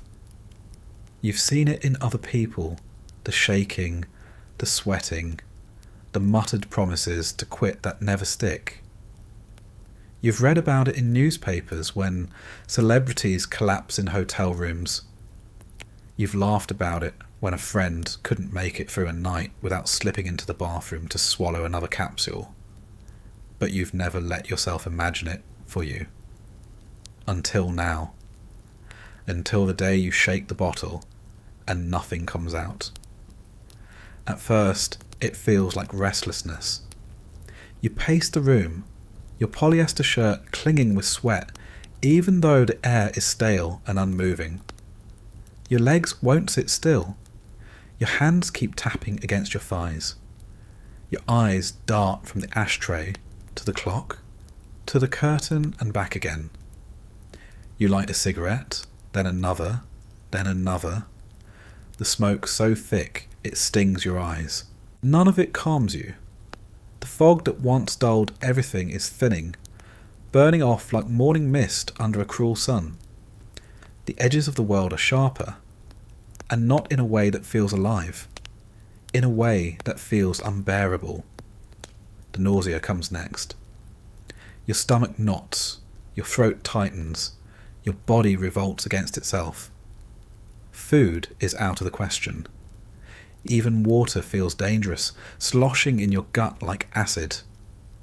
You lean over the bathroom sink, spit bile into the drain, and grip the porcelain so hard your knuckles turn white. The mirror above shows a face you don't recognise. Eyes wide and bloodshot, skin pale and damp, hair sticking in clumps to your forehead. You don't look fogged anymore. You look terrified. Then comes the shaking. Your hands tremble uncontrollably, the cigarette ash spilling across your lap before you can lift it to your mouth. Your knees knock against each other when you try to stand. Your jaw clenches so hard it aches, your teeth grinding together until your head throbs. You try to hold still, but stillness is impossible. Your body jerks with twitches you can't control, spasms that make you spill the flat soda you try to drink, drops running down your shirt like sweat. Sleep is no longer an option. The naps that once swallowed whole days are gone. You lie on the mattress, eyes wide open, staring at the ceiling, your body writhing under the sheets. Your mind races, thoughts tumbling over each other too fast to catch. Regret, panic, anger, fear. Emotions you haven't felt in months return all at once, sharper than knives, cutting into you with every minute that passes. You toss, you turn, you claw at the sheets, but nothing helps. The night stretches into eternity, and the monster grows stronger with every hour. Hallucinations creep in when the exhaustion becomes too much. Shadows shift in the corners of the room. Faces appear in the patterns of the wallpaper. Whispers echo from nowhere. You blink, rub your eyes, tell yourself it's not real, but the images remain. The fog was never kind, but it kept these things away. Without it, your brain turns on itself, playing cruel tricks, showing you things you don't want to see. You start talking to yourself, muttering under your breath, begging the voices to stop, begging the pills to reappear, begging for anything but this. Your body doesn't just rebel, it threatens. Your pulse races, pounding against your temples like a drum. Your chest tightens, every breath shallow and desperate. Sweat pours from your skin, soaking the sheets, dripping from your hair, pooling in the hollow of your throat. Your muscles cramp, curling your legs into knots, locking your jaw until it hurts to open your mouth. You shiver violently, even though the room is warm. Your teeth chattering so hard you're afraid they'll crack. And always, behind it all, the pounding in your skull, the relentless reminder that your brain is firing too wildly, too chaotically, without the sedation to hold it back. Time breaks apart. Minutes feel like hours, hours feel like years. You can't tell if it's morning or night, if you've been lying here for 1 day or 3. The clock on the nightstand ticks steadily, mocking you, each second dragging like a lifetime. You try to stand, to move, to do anything that will distract you, but your legs buckle under you, and you collapse back into the mattress, gasping, shaking, drenched in sweat. People don't talk about this part. They talk about the fog, the sedation, the naps, the parties. They don't talk about what happens when the pills stop. Maybe because most of them don't let it get this far. They find another doctor, another dealer, another stash before the monster has a chance to crawl out from behind the door. But when it does, it's merciless. It doesn't nibble at you. It devours you. Piece by piece, hour by hour, until you're nothing but a body writhing on a mattress, begging for relief that doesn't come. You think about calling someone, a friend, a family member, a doctor, but the thought dies as soon as it forms. What would you say? That you can't stop shaking? That your body is tearing itself apart because you can't swallow another capsule? The shame is heavier than the symptoms. Admitting it feels worse than enduring it. So you don't call. You stay silent, alone in the room, the monster pressing harder, whispering in your ear that you won't make it to morning. And maybe you don't. Withdrawal is dangerous, more dangerous than the pills themselves. Your brain doesn't like being yanked from sedation. It rebels with seizures, with fevers, with chaos that can kill you faster than an overdose. But you don't think about the medical details. You just think about survival. About making it to the next hour. About whether the neighbour is home, whether he'd answer the door, whether he'd have something in his pocket to quiet the storm. You think about dragging yourself across the floor, down the hall, out into the street. You think about it, but you don't move. Your body won't let you. So you lie there, shaking, sweating, hallucinating, begging silently for the monster to let go. You stare at the ceiling until the shadows shift into shapes you don't recognize. You close your eyes until the voices get louder. You open them again, desperate, hopeless, trapped. The pills were poison, but they were also protection. And now, without them, you see the truth you never wanted to admit. You're not alive without them. You're just raw nerves and chaos, a body unravelling in slow motion, a mind splintering under its own weight. And when the door finally opens again, whether it's a dealer's handoff, a doctor's signature, or a friend who takes pity on you, the monster retreats instantly. One swallow, one capsule, one rush of relief, and it's gone, back behind the door, waiting for the next time you get careless. The shaking slows, the sweat dries, the hallucinations fade. The fog returns, and you collapse into it gratefully, even though you know exactly what you've traded. You've made a pact with the monster. It stays behind the door as long as you keep feeding it. Stop, and it comes back stronger. And so you keep feeding it. Because the alternative is worse. Because the monster behind the door doesn't forgive. Because once you've seen it, you know you can never face it again. The monster always drives you back to the bottle, but the cruel joke of barbiturates is that even when you keep feeding them, even when you never let the stash run dry, there comes a point when they stop working. At least, not the way they used to. The capsules you once swallowed with relief, the ones that used to tuck you neatly into a fog soft enough to float through, start to dull at the edges. The hum in your bloodstream that once felt steady turns into a faint whisper. You take the same dose you always have, and instead of drifting, you just sit there, glassy-eyed, waiting for relief that doesn't arrive. Tolerance is a word people throw around casually, but in your body it's more than just a word. It's a war. Every capsule you swallowed teaches your body to resist. Every pill a lesson in endurance. At first, doubling the dose helps. Where one used to work, 2 will do the trick.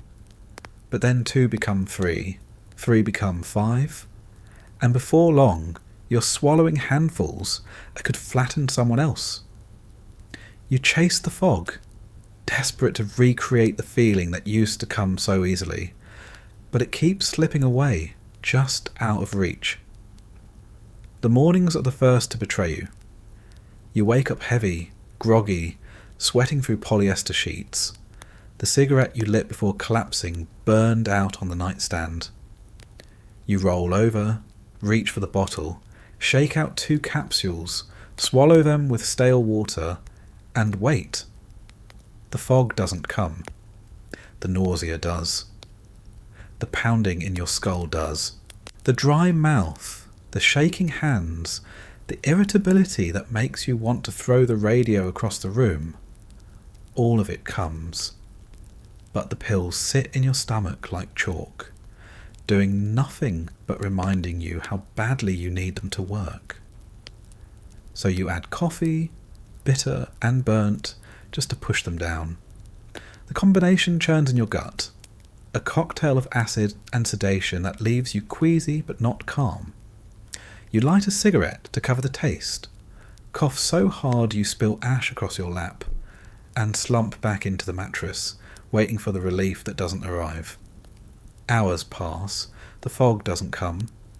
The world stays sharp, unpleasant, unbearable. And so you take more. Afternoons dissolve into a cycle of swallowing and waiting, never satisfied, never soothed. You lose track of how many capsules you've taken, the empty bottles piling up in the trash can like confessions you don't want to read. You tell yourself it is just a bad batch, maybe weaker than usual, maybe cut with something else. You tell yourself the next one will work, the next bottle, the next stash. But deep down, you know it's not the pills that changed. It's you. Your body has learned too much. It's not fooled anymore. Parties lose their point entirely when the pills stop working. You stand in the club, polyester collar wide, disco balls scattering fractured light across your damp face, and you feel nothing. The music pounds, the drinks burn, the cigarettes choke, and none of it moves you. You used to drift through it in fog, detached but at least dulled. Now you just stand there, hyper aware of how sweaty you are, how loud the music is, how boring the conversations are. The fog that used to shield you from reality has thinned, and reality is unbearable without it. Relationships, if any are still clinging to the wreckage, collapse faster. The pills used to make you tolerable, smoothing over your rough edges, turning you into someone too sedated to argue. Without the fog, your irritability flares. You snap at simple questions, lash out at harmless comments, grow restless in the silence. You look at the person beside you and feel nothing but annoyance. They look at you and feel nothing but exhaustion. Soon, they stop looking at you at all. Your health, already unravelling, spirals faster when the pills lose their grip. The insomnia roars back, night stretching endlessly as you toss and sweat, your brain refusing to shut off. Anxiety claws at you, sharper than you remember, because you'd forgotten what it felt like to feel anything at all. Panic seeps in through cracks, pounding in your chest, twisting in your gut, leaving you doubled over in the bathroom at 3 a.m, staring at your reflection in the streaked mirror and not recognising the person staring back. Doctors don't help. They never do. You sit in the squeaky vinyl chair, polyester shirt sticking to your back, and tell them the pills aren't working anymore. They nod, scribble another prescription, maybe a stronger dose, maybe a different colour capsule. You leave with another bottle, swallow twice as much as before, and the cycle repeats. The relief doesn't come, but the side effects do. More nausea, more dizziness, more coughing, more memory lapses. You forget conversations, forget names, forget whether you took 2 capsules an hour ago or 6. The bottles scatter across the nightstand, open, half empty, indistinguishable from each other. And then there are the moments when the pills do work, but too much. You swallow handfuls chasing the fog. And suddenly the fog comes crashing back, heavy and brutal, slamming into you like a tidal wave. You collapse onto the bed, your chest tight, your breath shallow, your body limp. Hours vanish, days vanish, and when you wake, you don't remember what happened. The pills may not soothe you consistently anymore, but they still have the power to drown you without warning. It's a cruel trick, failing you when you need them, overwhelming you when you don't. The body reacts badly to this back and forth. Your liver groans louder, your heart stutters more often, your skin grows clammy, your hands tremble constantly, you cough until your ribs ache, your stomach cramps until you double over, your brain flickers in and out like a faulty light bulb.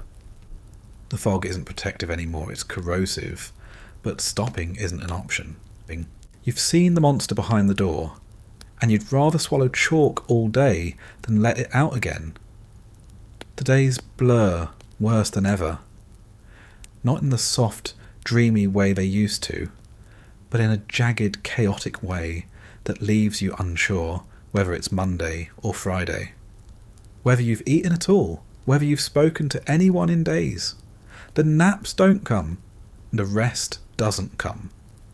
The pills pile up in your stomach like gravel, and you drift between agitation and collapse, never landing anywhere stable. You're too sedated to function, but not sedated enough to forget, stuck in a limbo of half relief and full exhaustion. The silence of your apartment grows heavier.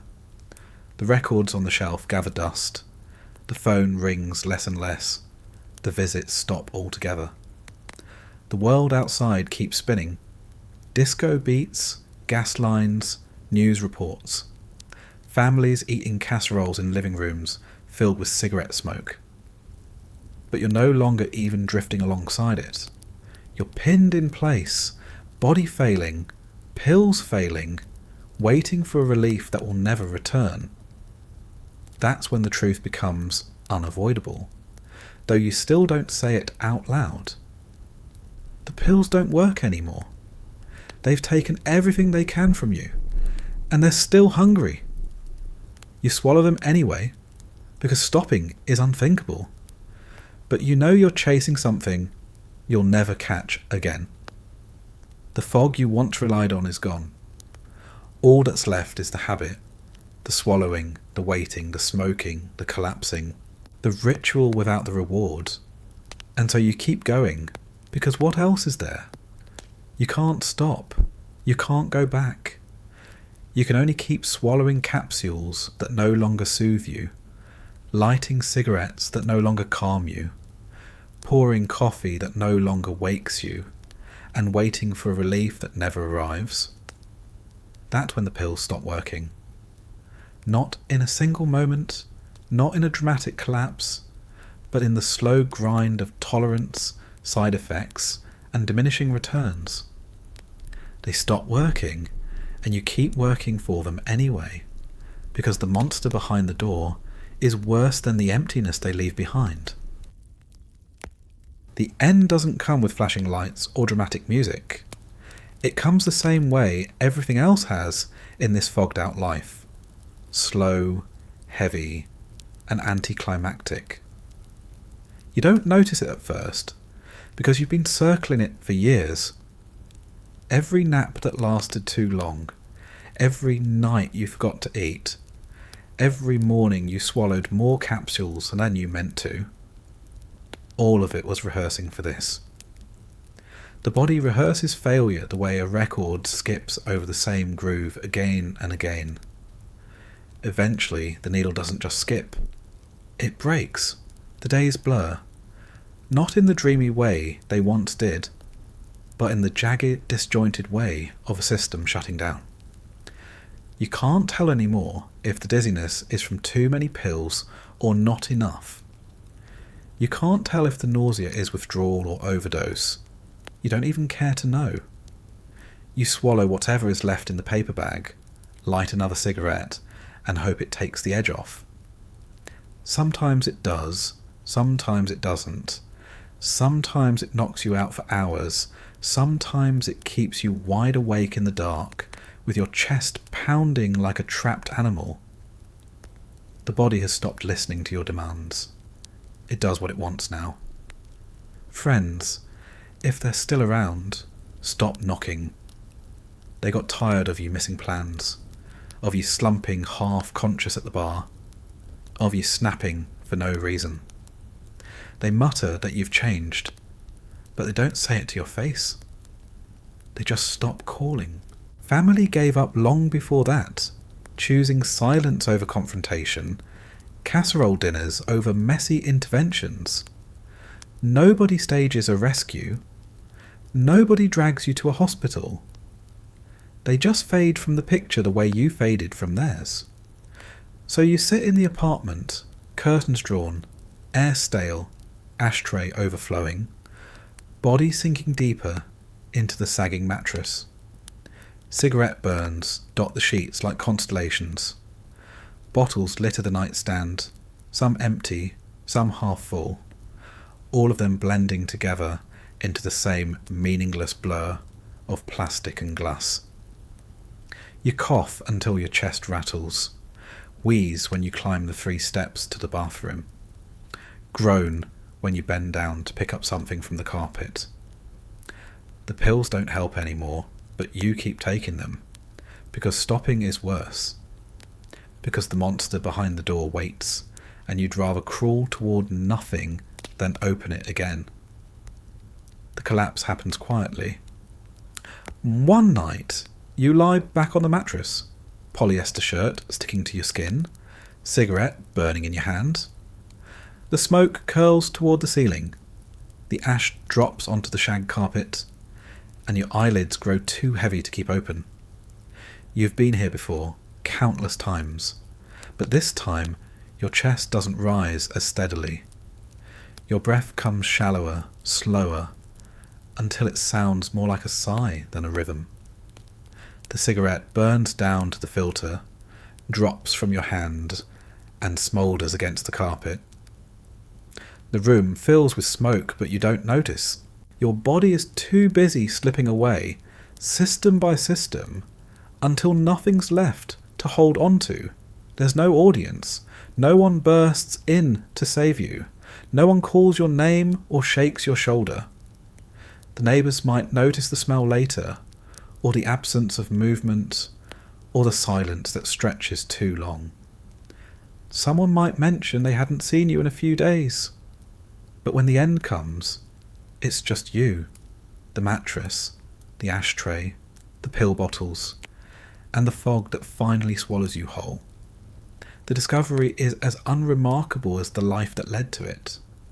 A landlord unlocking the door after too many missed rent payments. A neighbour knocking because the smell seeped into the hall. A friend, if any remain, deciding to stop by out of guilt and finding the door unlocked. They step into the stale air, see the body slumped in polyester. The cigarette burns on the sheets. The bottles scattered like confetti from a parade no one attended. They don't scream. They don't faint. They just sigh, shake their head, and make the call. The authorities arrive, moving with the weary efficiency of people who've seen this scene too many times. They step over the clutter, glance at the bottles, scribble notes, mutter words like overdose and respiratory failure. They don't look surprised. They don't even look curious.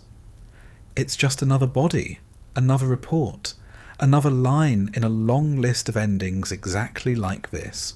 They zip the polyester-wrapped body into a bag, carry it out past the neighbours peeking from behind curtains, and load it into a van. The door shuts, the van drives away, and the building returns to silence. The obituary appears a few days later, buried in the back pages of the local newspaper between classified ads and small town announcements. The headline isn't dramatic. It's just your name, your age, and a line about passing unexpectedly. It doesn't mention pills. It doesn't mention addiction. It doesn't mention the fog that swallowed your life. It talks about family members left behind, about fond memories, about a life cut short. The words are vague enough to apply to anyone, generic enough to avoid discomfort. Readers glance at it, nod faintly, turn the page. Nobody lingers. If they do remember you, it's in fragments. A co-worker might recall the way you nodded off at your desk, laugh about it like it was just exhaustion. A neighbour might recall you shuffling to the mailbox, glassy-eyed, muttering hello without making eye contact. A family member might recall the silence at dinners, the way your fork scraped against a plate you never ate from. They remember pieces, but not the whole. And maybe that's merciful, because the whole story isn't something anyone wants to carry. The culture doesn't remember either. The decade barrels forward, disco balls spinning, television laugh tracks echoing, polyester collars widening, pills keep flowing, prescriptions keep burning, and your story is just one among thousands. It doesn't stop anything. It doesn't change anything. It just adds another name to the list, another body to the statistics, another obituary that fades as quickly as the smoke from a cigarette stubbed out in an overflowing ashtray. The tragedy isn't in the ending. Endings are inevitable. The tragedy is in how ordinary it all became. The way barbiturates turned survival into sedation. How doctors turned patients into customers. How families turned silence into a coping strategy. How you turned days into naps and nights into fog until there was nothing left to turn. The pills stopped working long before your body did, but you kept chasing them anyway because the alternative was worse. And in the end, they gave you what they always promised. Not peace, not relief, but an escape. And the newspaper sums it all up in 4 sentences. No disco lights, no funeral pyres, no grand finales. Just a name, a date, and a line about being gone too soon. A neat little box of print that erases the messy, fog-soaked truth of what really happened. The world shrugs, the paper gets recycled, and the silence returns. That's the obituary. That's the inevitable tragedy. Not that you died, but that your life dissolved so slowly, so quietly, that by the time it ended, it already felt like it was over. The newspaper gets folded, stacked, and forgotten, just like everything else. Yesterday's news becomes tomorrow's trash, and the obituary that summed up an entire dissolved life in 4 vague sentences ends up lining someone's birdcage or wrapping a bottle in the recycling bin. That's all it takes to erase someone. Not the overdose, not the body bag, not the whispered conversations in kitchens filled with cigarette smoke, but the slow indifference of time. Nobody remembers because nobody really wanted to remember in the first place. The apartment doesn't vanish though. It lingers, waiting for a landlord to clean it out, waiting for new tenants to move in, waiting for someone else to slump into the same sagging mattress and stare at the same nicotine-stained ceiling. The polyester curtains will still be there, yellowed and stiff, the shag carpet still crunching underfoot, the air still heavy with decades of smoke. They'll scrub and paint and vacuum, but some stains never come out. The smell of barbiturates and burnt coffee lingers in the walls longer than memory lingers in anyone's mind. Neighbours talk briefly when the van pulls away, their voices low, their eyes darting toward the hall as if death might be contagious. They speculate about what happened, though they already know. They mention how quiet you'd been. how tired you looked, how rarely they saw you outside. They shake their heads, mutter something about shame, and stub out their cigarettes. By the next week, they've moved on to gossip about gas shortages, layoffs, who's seeing who. Your name fades from their vocabulary faster than smoke fades from a room with the window cracked. The doctor who signed your last prescription doesn't stop writing. He still sits in his office, flipping through his pad, scribbling names, sliding capsules into the hands of the next patient who complains of nerves or sleepless nights. He doesn't connect your absence to his pen. He doesn't think of you at all. You are one file in a cabinet, one scrawled signature among thousands. If anyone asks, he'll say you had problems, that you made choices, that medicine only goes so far. He won't mention the way he fueled a fire. He won't notice when it consumes someone else next week. The dealer keeps selling. He's still leaning against walls in pressed shirts, still handing off paper bags that look like groceries, still waving to neighbours while mowing his lawn. He might hear about your obituary, or maybe not. Maybe he doesn't care. Maybe he shrugs, lights another cigarette, and makes another handoff. Customers come and go, but the business never changes.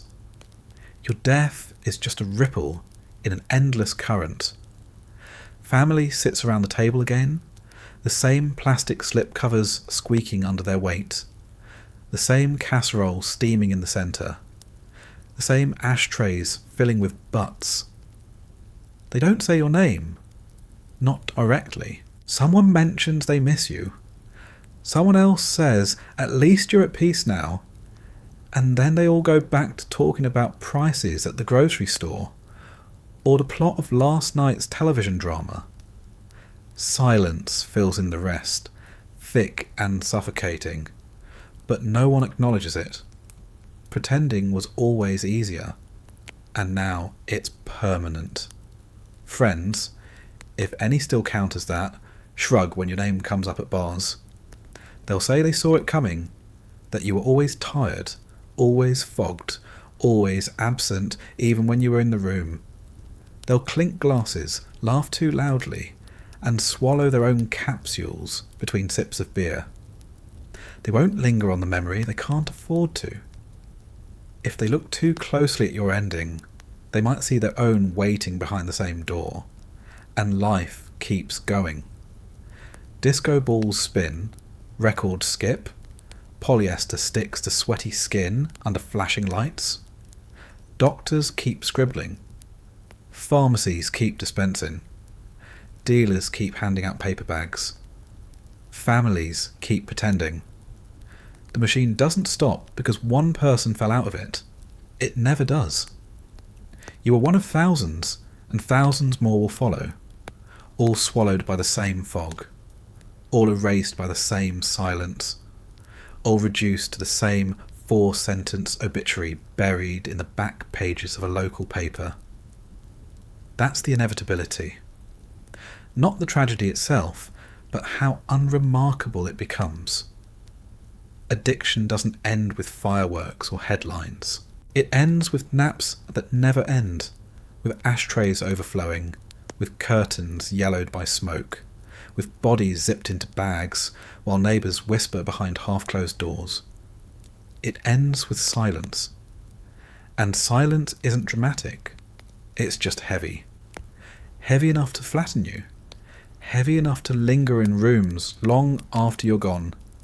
Heavy enough to spread across a whole decade without anyone daring to cut through it. The pills never promised a happy ending. They promised relief. They promised sleep. They promised escape from nerves and stress and the unbearable sharpness of reality. And in their way they delivered. But escape isn't the same as living. Relief isn't the same as survival. Sleep isn't the same as rest. They took everything in slow motion until there was nothing left to take but the body itself. And when that was gone, the world barely noticed. The disco beat keeps thumping somewhere downtown, but you're not part of it anymore. The laughter track keeps echoing from living room televisions, but you're not in the audience. The doctor's pen keeps scratching, but your name isn't on the pad. The dealer's hand keeps slipping paper bags across counters, but yours isn't one of them anymore. Life goes on without you, and the fog swallows you whole, leaving nothing but a name in the newspaper and a stain on the carpet. The outro isn't clean. It never is. It drifts the way your life did, heavy and endless, stretching into silence that doesn't break. There's no lesson here, no moral, no tidy bow to wrap around the mess. Just the weight of inevitability pressing down, the echo of pills rattling in empty bottles, the memory of naps that turned into disappearances, just the endless fog that defined everything, even the ending. And when the smoke clears, when the newspaper yellows and crumbles, when the neighbours forget, when the family stops pretending, even to pretend, what's left isn't a legacy or a tragedy. It's nothing. And maybe that was always the point.